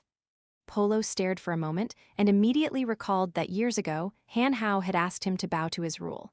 Polo had not given an answer to the invitation in all that time, and he did not expect Han Hao to mention it so abruptly. "I'm still considering. I don't have an answer yet," Polo smiled. Han Hao's bewitching purple demon eyes glinted as he threatened sternly. "Polo, I'm going to unite every god hunter in the fringe under my rule, and you will be the first. If you do not submit, I will have to kill you." Upon finishing those words, Han Hao roared at the sky. A great number of shadows swooped and surrounded the valley in an instant. They were followers of Han Hao who were much greater in number and better at large-scale combat compared to those of Polo. They wore ghoulish faces and eyes thirsting for blood as they stood in position, ready to massacre at Han Hao's command. It appeared that Han Hao would not be giving Polo any more time for consideration. "Han Hao, you want my allegiance, but do you have the strength to keep me under your control?" Polo, unexpectedly, did not get angry, but was rather amused. He sneered, "In the fringe or in the alliance, I, Polo, am more senior than you are. Tell me, on what basis should I obey you?" "You were right. I did not have the strength to tame you. But that was 2 years ago," said Han Hao calmly, before he thrust his bone spear and attacked without engaging in further prattle. Chapter 863, A Gathering Storm GDK 863. A Gathering Storm Polo was a late-stage high god of destruction. He was a well-known, prestigious character in the Fringe and in the God Hunter Alliance. His reputation was comparable to Han Hao's. Given his great strength and status, it was only to be expected that Polo wouldn't easily bow to another expert's command, especially when he did not know if Han Hao had the strength to defeat him. After exhausting his energy when escaping from Sala's pursuit, Han Hao had been feasting on the energy of other experts. That which did not kill him only made him stronger. Han Hao's overall strength had now advanced to a new realm, and he was certain that he could kill Polo. Han Hao was never one to waste words. He knew that in order to make Polo yield, he had to demonstrate that he could completely overwhelm him in power. No words could be more convincing than an actual battle. When Han Hao thrust his bone spear, insurmountable energy made of intertwined aura of death and killing intent exploded from it. Polo was taken aback. He seemed wary and hesitant. Polo could sense that Han Hao had completely transformed after 2 years. Both his demeanor and his gaze had become even more sharp and menacing. At that moment, he looked ready to destroy anything in his path. Both the followers of Han Hao and Polo remained still while watching their leaders. They wouldn't do a thing without their leader's command. After the intertwined aura of death and the killing intent, circular undulations were emitted from the tip of the bone spear. Each of the undulations formed its own boundary of death in a split second. Before Polo could even react, Han Hao had directed all the divine energy in his body into one point and was thrusting towards Polo with his bone spear. With one thought of his mind, the 7 bone spurs detached from his spine and shot towards Polo in graceful and captivating arcs. The boundaries deployed by Han Hao would not obstruct his bone spurs. On the contrary, they would enhance the firepower and stealth of his bone spurs. Polo, having been caught off guard, exerted all his energy to defend himself. An intense flash suddenly burst out around Polo. Following that, all the boundaries Han Hao deployed abruptly vanished. The bone spurs hovered a few meters around Polo, as though they had formed an invisible cage around him. The god hunters around them knew that Han Hao and Polo had exchanged blows during that intense flash of light, but they could not tell what the results were. They watched the 2 leaders attentively while staying vigilant towards their opponents, ready to fight at any moment. Those followers of Polo were rather nervous because Han Hao's god hunters had greatly outnumbered them and had caught wind of the savagery of Han Hao's god hunters. They knew that if Polo was to fall out with Han Hao, they would suffer the same fate as those who were once their victims. The divine energy in their bodies would be used for advancing another person's strength. Han Hao wore a tranquil expression while staring intensely at Polo. He said to Polo, "Let me tell you this. Soon, the status quo in the fringe will be set anew. If you do not bow to my command, even if I spare your life today, someone might take it away tomorrow. Your happy days in the fringe are over." Polo showed a mixed array of emotions on his face, including a few traces of dejection. He looked deeply into Han Hao's eyes for long before hesitantly asking, "That expert, Brian, the one who destroyed the Empyrean Peak but still managed to escape from Sala's, who is he to you?" Han Hao stared blankly and hesitated for a moment.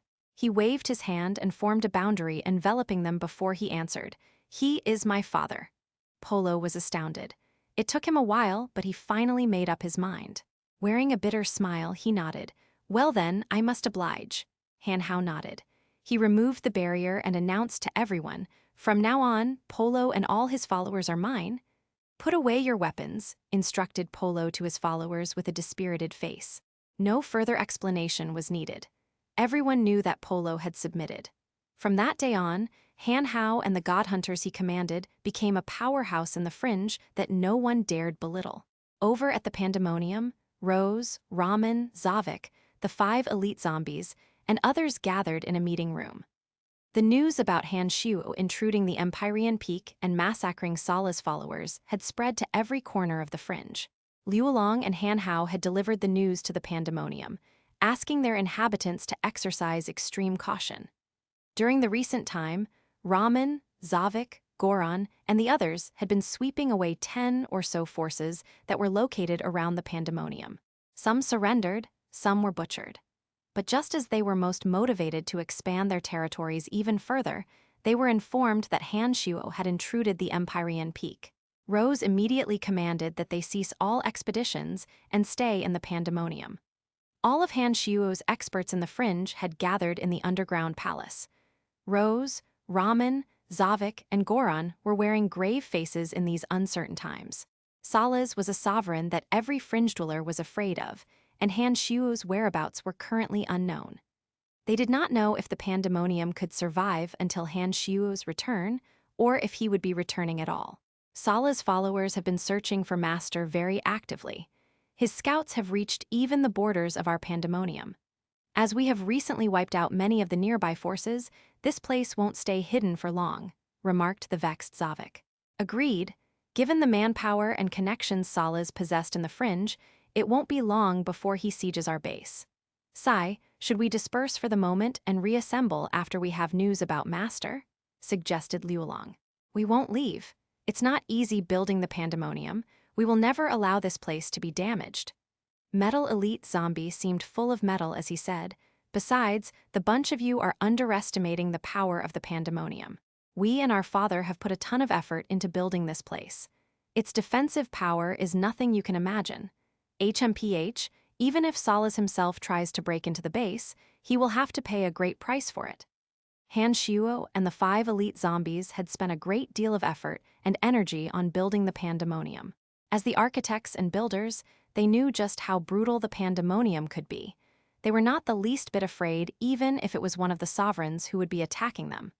I believe in Master's power. Sala's Empyrean Peak has been wrecked and his experts have been massacred by Master. I reckon Salas can't muster much force against us, remarked Raman. Given the extent of Sala's influence in the fringe, we cannot avoid capture even if we evacuate from the pandemonium. We might as well take a shot and stay. I believe that Master will rush back to the pandemonium as soon as he recovers. We just have to hang in here until Master returns, said Zavik. No one will leave the valley, commanded Rose calmly, who had been silent all along.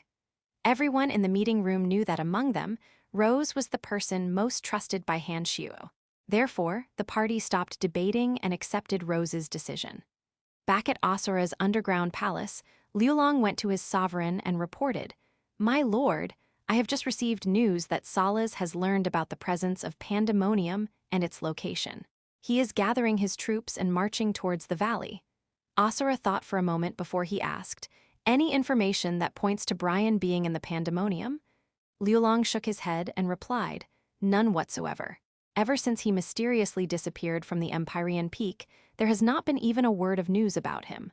The followers of Salas and the other sovereigns have searched the entire fringe, and yet they found not the tiniest trace of Brian." "This Brian, what a guy!"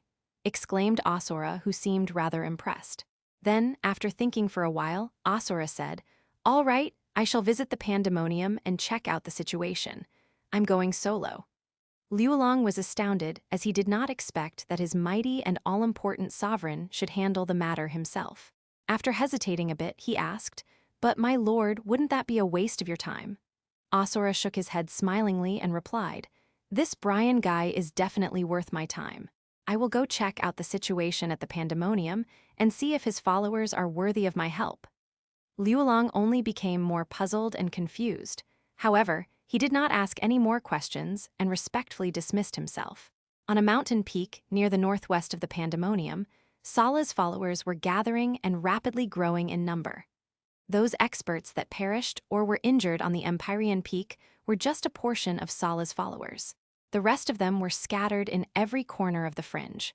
Although Salas has suffered great losses, his army has not been completely wiped out. And indeed, he was able to muster a great number in little time. Within a short few days, 500 or 600 gods had gathered on the mountain. These ferocious experts who dwelled in every part of the fringe had heard of the tragic attack on Empyrean Peak. As followers of Salas, they had been riding roughshod over other fringe dwellers in the name of their sovereign. It was needless to say just how angry they were about the Empyrean Peak getting flattened. During recent times, the scene of devastation at the Empyrean Peak was widely narrated among the fringe dwellers. These followers of Salas saw the schadenfreude in the gazes of other fringe dwellers. People who used to take detours to avoid them now seemed as though they were not afraid of them anymore. This made them deeply realize the impact Sala's downfall would have on them.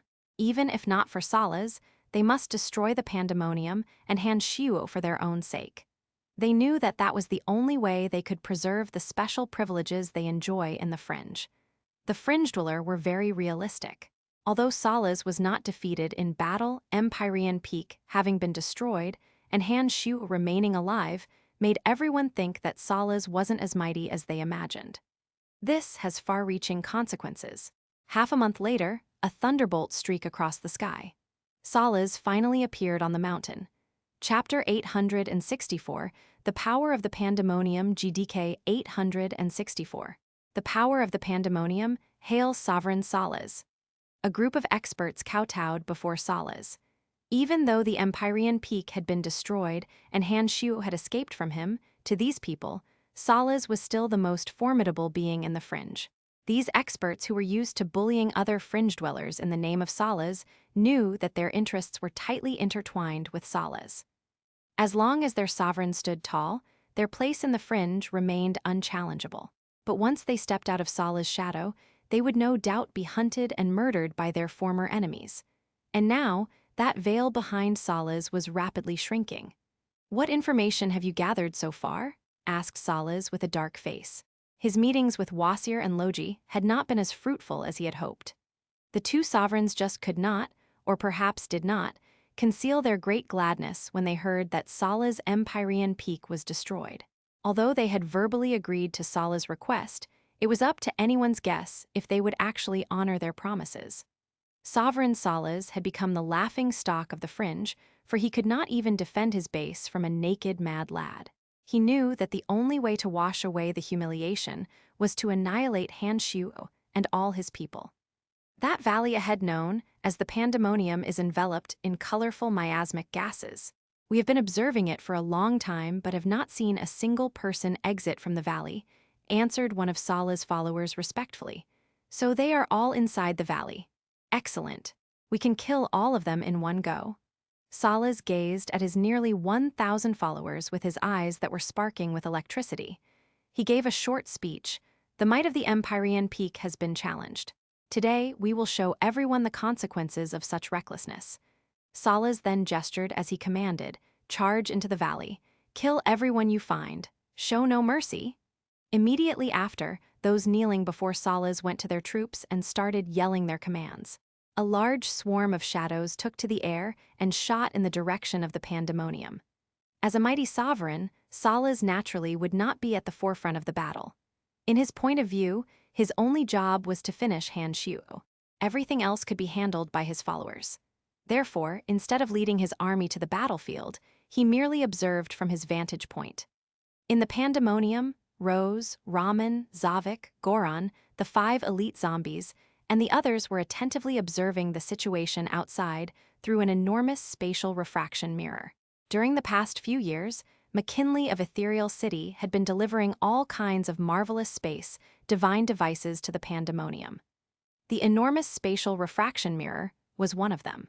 It was connected with the space edict matrices deployed on the mountains surrounding the Pandemonium. Instead of showing a reflection of the users, the mirror would show them anything and everything in the valley. With the gigantic mirroring device, those in the underground palace of the Pandemonium could observe nearly everything that was happening on the surface. Through the spatial refraction mirror, the party saw a dark storm rapidly approaching from the horizon. It was made up of ferocious gods flying in a tight formation. They were led by several infamous generals of Salas, most of them late-stage high gods. Following and watching them from above was an enormous figure covered with lightning bolts. He was none other than Sovereign Salas.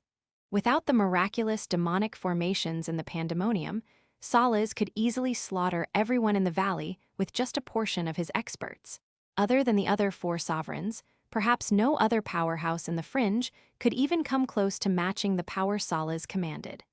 Everyone watching from the spatial magical mirror looked especially grave, except for the 5 elite zombies. They wondered how long the Pandemonium could defend against the invaders. "Calm down. Not even Salas can break into the valley without effort," said Han Hu in a prideful smirk before he smilingly asked Han Mu, "Little Wood, make a guess. How many formations can the first wave break through?" The Han Mu at this moment had his eyes glued to the spatial mirror, zoomed in on those sultry female combatants of Salas. He had a lewd smile on his face and was likely imagining something dirty. Han Mu was annoyed to be disrupted from his fantasy and replied, "Who cares about those small fries?" Rose, Zavik, and the others were rather astounded. They couldn't understand why the 5 elite zombies would be so calm and confident. To them, no matter how amazing the Pandemonium was, it could not possibly be able to resist the onslaught of more than 1,000 gods. Once those attackers pushed through the defenses, none of them would likely be left alive. Oh, don't worry. Even if they break through the defenses, I can easily evacuate everyone with underground tunnels. Salas cultivates the energy of lightning and cannot go hundreds of meters underground to pursue us. Seriously, I don't get what the bunch of you are so worried for, said Han Tu after he glanced at those experts who seemed nervous. All 5 of the elite zombies had unruffled looks. None of them seemed stressed out about being sieged by the formidable force. They would also frequently mock and joke around with each other as though there weren't 1,000 ferocious fringe dwellers out there wanting to butcher them. Slowly but surely, even Rose and the others were affected by their spirit, and they were no longer as worried. The reassurance that Han Tu gave had also calmed them somewhat. However, their eyes remained glued to the magical mirror as they watched the invading forces. The first wave of enemies soon arrived. Those generals of Salas who had been throwing their weights around the fringe for decades weren't complete idiots. They knew to test the waters before stepping into unknown dangers themselves. Therefore, the first who attacked the pandemonium were not Salas' most powerful subordinates, but weak, mediocre, nameless characters. More often than not, these experts were simply sacrificed to determine the situation ahead so that the truly powerful experts wouldn't be harmed. Back then in the Omphalos, a group of wealthy but good-for-nothing teenagers had surrendered all their fortunes to Han Hao and bowed to his command. Those teenagers had not enrolled themselves as the troops of the sovereigns because they knew they would be treated as cannon fodders during critical moments, just as Salas was doing now. There was a price for everything, even for submitting to Salas. Those cannon fodders in the junior ranks who did not possess extraordinary strength knew that their time had come. Following the instructions of their leaders, the dozen or so men descended from the sky and charged into the pandemonium without defiance or hesitation. Thick, vibrant miasmic gases were hovering above the pandemonium, and every one of the gases possessed extreme toxicity. Those cannon fodders had applied expensive medical lotions for neutralizing toxins and had covered themselves with all kinds of defensive divine armors. They knew that the colorful miasmic gases wouldn't be as pleasant as they may have seemed. However, the miasmic gases brewed by Han Xiu and the 5 elite zombies were nothing that an average god could defend against. With the help of Wood Elite Zombie, Han Xiu was able to procure all kinds of extremely potent corrosive poisons from exotic plants and introduce them into the miasmic gases. The miasmic gases were not just able to block others peeping into the valley, but they were also the first line of defense against intruders. Those cannon fodders did all they could to protect themselves against the miasmic gases, and yet they could not elude their destiny. Soon after they fell into the miasmic gases, they noticed that the toxins they were facing were on a whole nother level. Even the most toxic gases they had come across deep in the mountains were nothing compared to this. Those medicines and armors they wore seemed completely ineffective. They immediately felt numb, dizzy, and weak. It did not take long before their bodies started rotting and melting. Some of them had dark liquid oozing from their orifices as they died. Miserable shrieks sounded for a few seconds before they went completely silent. The first batch of cannon fodders had vanished without a trace. "Nothing simple, indeed," remarked a burly expert. He showed not the slightest grief or anger at the loss of his subordinates. It appeared that he did not even attach any value to the lives of those men. "I want every expert of wind energy to join forces and blow the miasmic gas away," commanded an old man with messy long hair. Immediately after, all those gods who cultivated in wind energy started using the divine energy in their bodies to assemble the element of wind. Fierce winds started wheezing, and numerous great tornadoes were formed. They started wreaking havoc over the colorful miasmic gases. There were several dozen experts under Salas who cultivated in the element of wind, among which were 5 or 6 high gods. By working together, they managed to envelop the entire pandemonium in wild winds, tornadoes, hurricanes, and twisters. However, much of the thick miasmic gases shrouding over the pandemonium somehow managed to stay in place. Even though they moved around with the wind, they would always end up above the valley, as though they were held by some sort of magnet. Some of the miasmic gases were dispersed by the hurricanes and tornadoes. However, after the winds were gone, the miasmic gases would simply reassemble above the valley like liquid flowing down a slope. Father spent 2 months gathering the miasmic gases from various regions and meticulously deployed them using variable anchor. If their measly little wind can disperse the demonic miasma cloud, I'll eat my hat, said Han Huo complacently. Hee, perhaps it's time we show them what we've got. Don't you think, little wood? Han Tu said to Han Mu with a nasty smirk. Of course, it's time. Suddenly, the enormous trees in the pandemonium started trembling. Moments later, the miasmic gases gathered above the valley started to violently spread outwards in all directions. Not only could Sala's followers, who cultivated in wind energy, not control the movement or direction of the miasmic gases, but their hurricanes and tornadoes had somehow accelerated their flow and made matters worse. Shit! Everyone retreat! Retreat! Shouted that old man with long, messy hair hastily, but the miasmic gases were just too fast. As soon as he finished those words, many of Sala's followers were engulfed by the roaring gases. Chapter 865, Bait GDK 865. Bait. The toxins contained in the demonic miasma cloud were extremely deadly. A portion of the invading forces started oozing blood from their orifices. Those experts who stood closest to the pandemonium had their skin and flesh liquefied and were reduced to skeletons. The colorful miasmic gases were concocted with all kinds of extremely noxious substances. Han Shuo, as a cultivator of demonic arts, was very knowledgeable in the use of such sinister substances. With the help of Wood Elite Zombie and the Cauldron of Myriad Demon, Han Shuo managed to brew the extremely deadly toxic cloud. Never had anything so toxic been created in this universe. Those who possessed high god strengths managed to resist the onslaught of the miasmic cloud. They had resilient divine bodies and had reacted quickly enough, extending their divine energies to every part of their bodies and moving out of the way at high god speeds. The rest, however, weren't so lucky. All the mid-gods that were engulfed by the miasmic cloud perished. In the blink of an eye, the toxic miasmic cloud had killed 50 or 60 of Sala's mid-gods. The invading forces frantically retreated to a great distance. The few high gods who flew out from the miasmic cloud, although unscathed, had their minds filled with dread for the toxic clouds, had exhausted plenty of their divine energy in such little time. Under the pandemonium, the 5 elite zombies were laughing mischievously. Nice one, little wood. Haha, had those idiots not used their stupid wind energy, the toxic miasma cloud couldn't have engulfed them at such great speed, said the laughing Han Huo. He seemed very excited. Father had long anticipated that the enemy would try to disperse the toxic miasma cloud with wind energy. That's why he built this special function that I can activate and use the enemy's wind energy against them, said Han Mu. Instead of claiming credit for himself, he pointed out that this malicious strategy was Han Shuo's idea.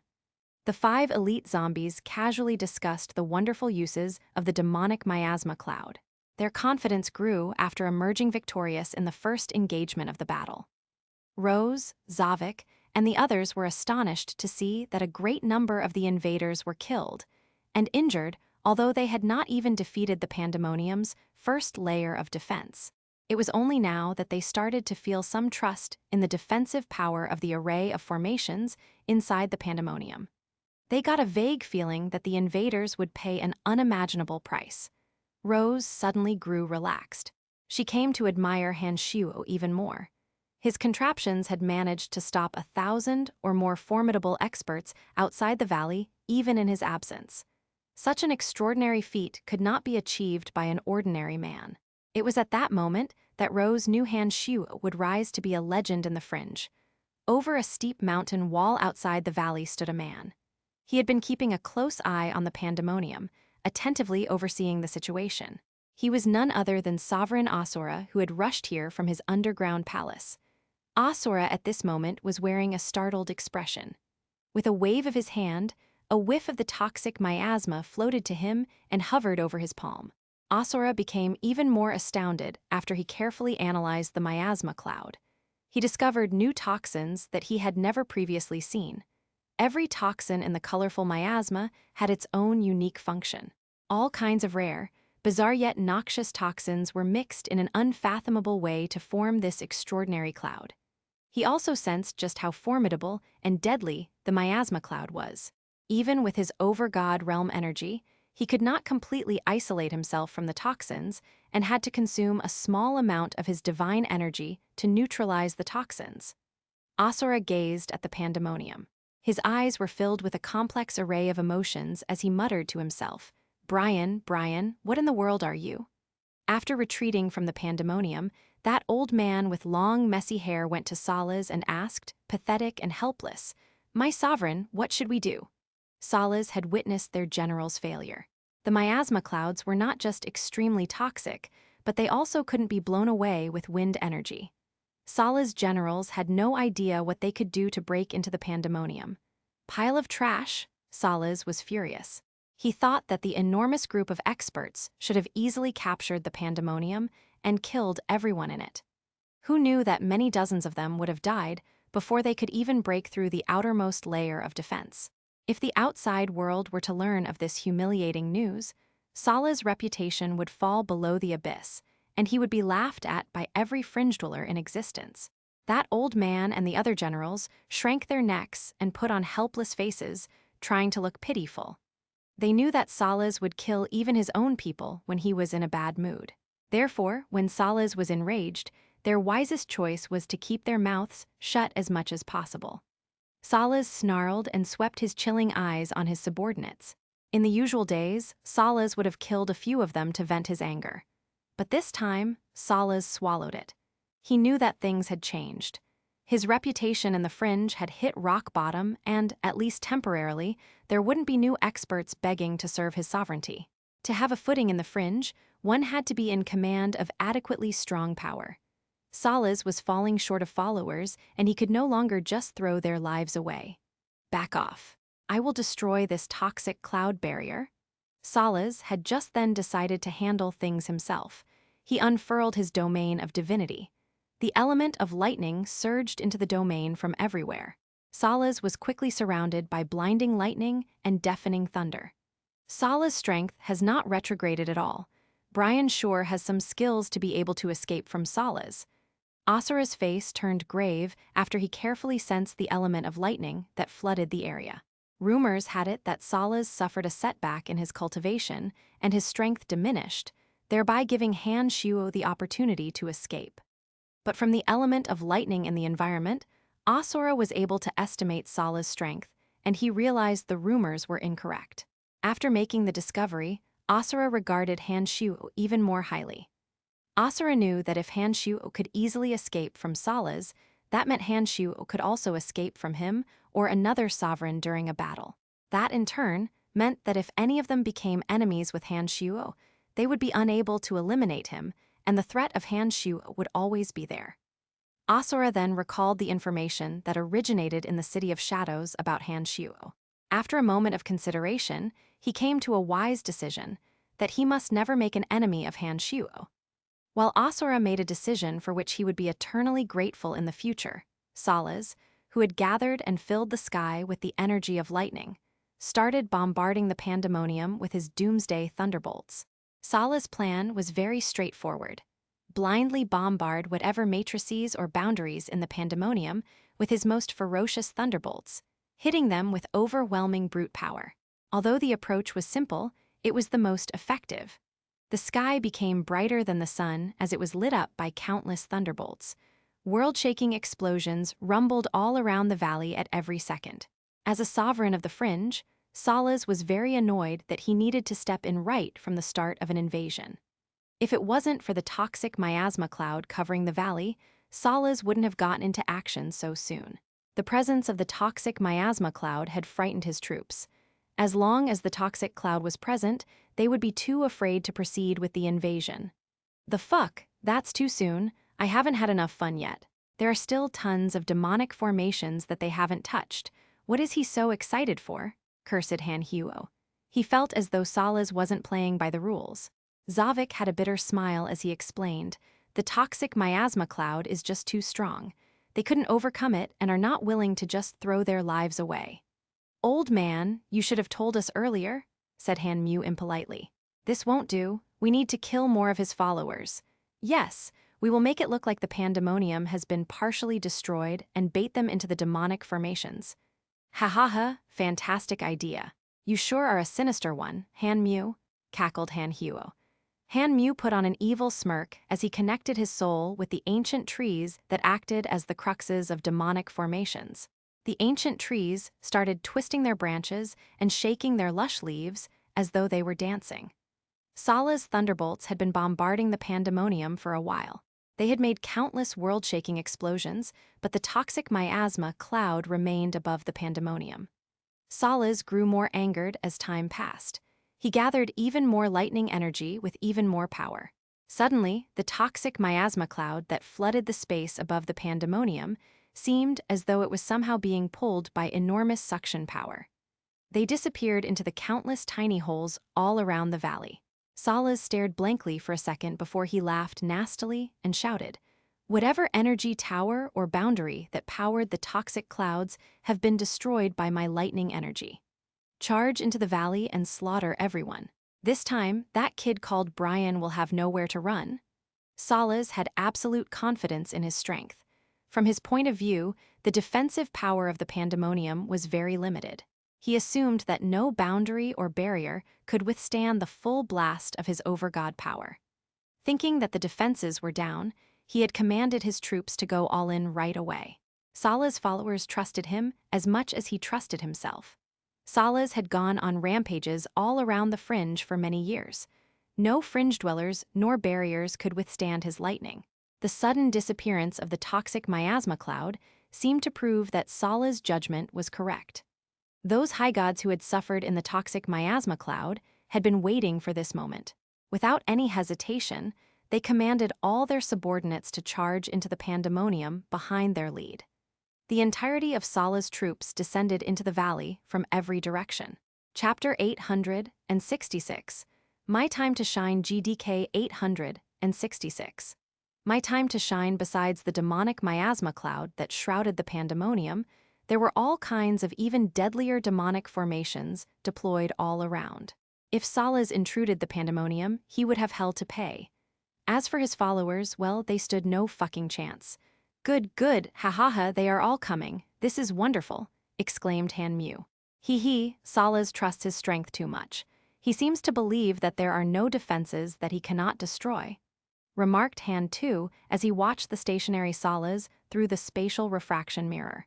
Salas immediately stopped bombarding the pandemonium when the toxic miasma cloud that shrouded the valley disappeared. He hovered high in the sky and watched coldly as his followers assaulted the pandemonium. After the veil of miasma lifted, the tranquil and heavenly pandemonium was laid bare before their eyes. They saw the magnificent buildings erected with green, towering trees covering every inch of the valley. Without the miasma cloud, Salas was able to clearly see the exposed valley. He found neither complicated boundaries nor large arrays of energy towers. Without those things, the valley shouldn't have much defensive power left. The pandemonium should have crumbled like a piece of paper against his overwhelming troops. All the signs seemed to show that the toxic miasma cloud was the only layer of protection. Without it, the pandemonium was like a naked beauty tied to a tree, defenseless and powerless against her attackers. Salas had not joined his troops in advancing into the pandemonium because he was somewhat wary about Han Shuo. He had witnessed Han Shuo surviving the demonic calamity on his Empyrean peak, and the scene had left a lasting impression in his mind. Salas intended to preserve as much energy as possible to handle Han Shuo, who might be hiding in the valley. Those followers of Salas descended upon the pandemonium. But as they went down, they noticed that the clear and unobstructed view had suddenly transformed into a hazy atmosphere, and the visibility drastically fell. The sumptuous structures and beautiful scenery they saw from a distance was actually created by an illusion formation. They had been fooled, and now that they were inside, it would be too late to do anything, even if they realized it. It did not take long before Sala's troops lost their bearings. They found themselves surrounded by chilling winds and blood-curdling shrieks. Suddenly, they noticed that they seemed to have stepped into another dimension and their comrades were missing. Some of them managed to land on the valley floor, but the shrubs that grew on it caught them by surprise and entangled them like thousands of snakes. Their leaves cut like blades and had a jade-green luster, as though they carried noxious toxins. Others found themselves in the center of a wild thunderstorm. Then, out of nowhere, clones of themselves attacked them with sheer savagery. Those who lacked strong minds and willpower immediately fell apart. The enormous pressure would make them lose their minds and sink into madness. Countless miraculous demonic formations were activated. Sala's troops were trapped in those formations. Many of them could not react to the bizarre attack methods that originated from another universe and quickly lost their lives. Extremely miserable shrieks echoed from the pandemonium. Any listener would feel their blood run cold. Wahahaha! Under the pandemonium, the 5 elite zombies were rolling on the floor laughing. They were extremely delighted to watch those people fall into their traps and be slaughtered. Rose, Ramen, Zavik, and others, through the spatial mirror before them, saw the intruders massacred by all kinds of bizarre energies inside the demonic formations. They were pleasantly surprised. Indeed, the power Master possesses is beyond the limits of our imagination, said Ramen admiringly. So, after all, we have been worrying for nothing. In the future, if we are to run into any danger, we have just got to make it back to the pandemonium and we will have nothing to be afraid of. No one can touch us while we are inside this sanctuary, said Goran. Any signs of anxiety he expressed earlier were now gone. After this carnage, the experts under Sala's command will diminish even further. Even if he ends up conquering our base, he will become the weakest of the sovereigns. Serves him right for offending our master, said the crafty-looking Zavik, beaming ear to ear. Through the spatial mirror before them, they could clearly see everything happening in every corner of the pandemonium, including Sala's followers, who were being butchered one after another. Even those high god fringe dwellers could not resist the bizarre attacks from numerous demonic formations. There, what are they doing? Asked Rose as she pointed to a group of fringe dwellers who were trapped in a land of fantasy. They were attacking empty spaces like rabid dogs. Wait, are they killing each other? What's going on over there? Goran was also puzzled by what he saw in another demonic formation. Those fringe dwellers who were supposed to be comrades were fighting and killing each other as though they were mortal enemies. 20-something fringe dwellers entered the demonic formation, but only 6 remained. Most of those who perished in the hallucination formations were killed by their best friends or even their own relatives. Those formations have energy that messes with the mind. You will never understand their actions without being there yourself, explained Hanmu before he smilingly suggested. You guys may step inside for a ride after this is over. Then you will see why they are acting like that. You know what? I think I'd rather not know. I get goosebumps all over just watching from the spatial mirror. I don't want to risk killing all my subordinates, replied Goran as he waved his hands side to side. He dared not court death after witnessing the strange, diabolic nature of the pandemonium. You sure are a sensible one, Goran, mocked Zavik. I just don't want to die horribly, replied Goran with a bitter smile. Although those under the pandemonium were relaxed, Asura, who had been secretly observing the valley, could not feel more astonished. Although he was some distance away, Asura could roughly make out the situation in the valley. Those troops were being slaughtered by all kinds of mysterious energies in the pandemonium. Although Asura was one of the 5 sovereigns, he knew nothing about the miraculous demonic arts that originated from this other universe. Everything he saw in the pandemonium was unfathomable to him. No matter how carefully he observed the valley or how hard he tried to decipher it, he was still nowhere close to understanding the enigma. The only thing he could make out from the pandemonium was that souls were being reaped at every moment. It was a symphony of miserable shrieks being played in prestissimo. The longer Asura observed the pandemonium, the more impressed he was by Han Shuo. He knew that even his own underground palace, which he had spent thousands of years setting up, did not possess such miraculous defensive power. Han Shuo had only been in the fringe for just a few years, yet he was able to transform the valley into a deadly meat grinder that could shred 1,000 fringe dwellers. That was more than enough proof of Han Shuo's power. Asura became even more determined not to get on Han Shuo's bad side. He thought that he should make use of this crisis to gain Han Shuo's favor. If Asura could see what was happening in the valley, then Salas, who was standing much closer to it, surely could. Salas had been taking a breath after destroying the toxic miasma cloud. Soon after commencing the invasion, he heard miserable shrieks that came from his men, but he wasn't bothered by it, as it was quite normal to lose a few lives.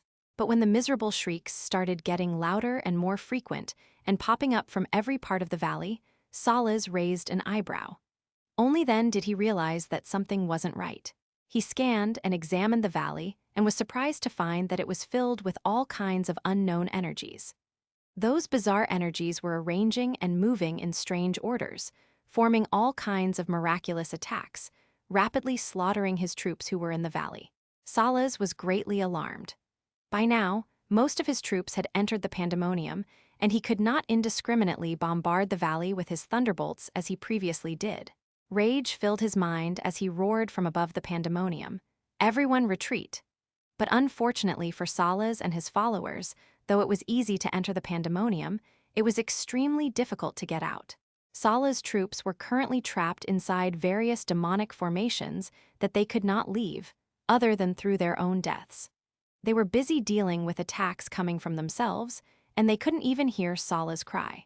Therefore, no matter how hard or how much Salas yelled from the sky, none of his troops left the demonic formations.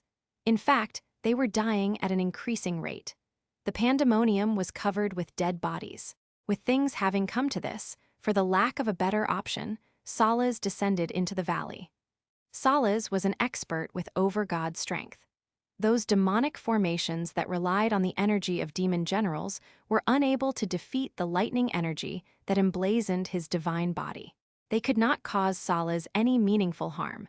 The hallucination-inducing demonic formations, however, worked the same on Salas. They took Salas into the land of fantasy in a split second. But having ascended to the over-god realm, Salas' mind and willpower were extremely resilient, far surpassing those of his followers. Not to mention that his over-god soul was nothing like a high-god soul. For these reasons, Salas was able to overcome the demonic formations in little time. He destroyed the formations one after another. 3 demonic formations were soon demolished. "Well, time for me to shine," said Asura. He put on a faint smile and stealthily flew closer to the pandemonium. Chapter 867, Reemergence GDK 867. Reemergence, as one of the sovereigns, Salas indeed was extremely valiant in strength. Only a few demonic formations could truly cause him harm. Salas was able to quickly overcome and destroy 3 demonic formations by means of his brute strength. But not all demonic formations in the pandemonium were built the same. After destroying 3 small formations, Salas stepped into a great formation powered using the 5 yuan elemental energies, with a formation crux made of 5 high-god demon generals. The elemental energies in the pandemonium were much more concentrated than any other region. Salas noticed it as soon as he stepped into the valley. He was able to access more elements of lightning, which increased his power. But right now, Salas was disconnected from the elements of lightning in the environment. A bizarre undulation spread around instantly after he stepped into the formation. 5 energies surrounded him before quickly dispelling all the elements of lightning in the vicinity. Immediately, Salas knew he was in trouble. Unable to access the energy of lightning in the valley, Salas had no choice but to use the divine energy in his body to defend against every attack. He felt as though he had stepped into a foreign world. All kinds of attack methods he had never seen before bombarded him as though thousands of tsunamis.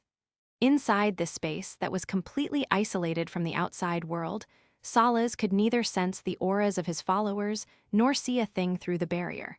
He could only passively defend himself against the constant bombardment of the 5 yuan elemental energies.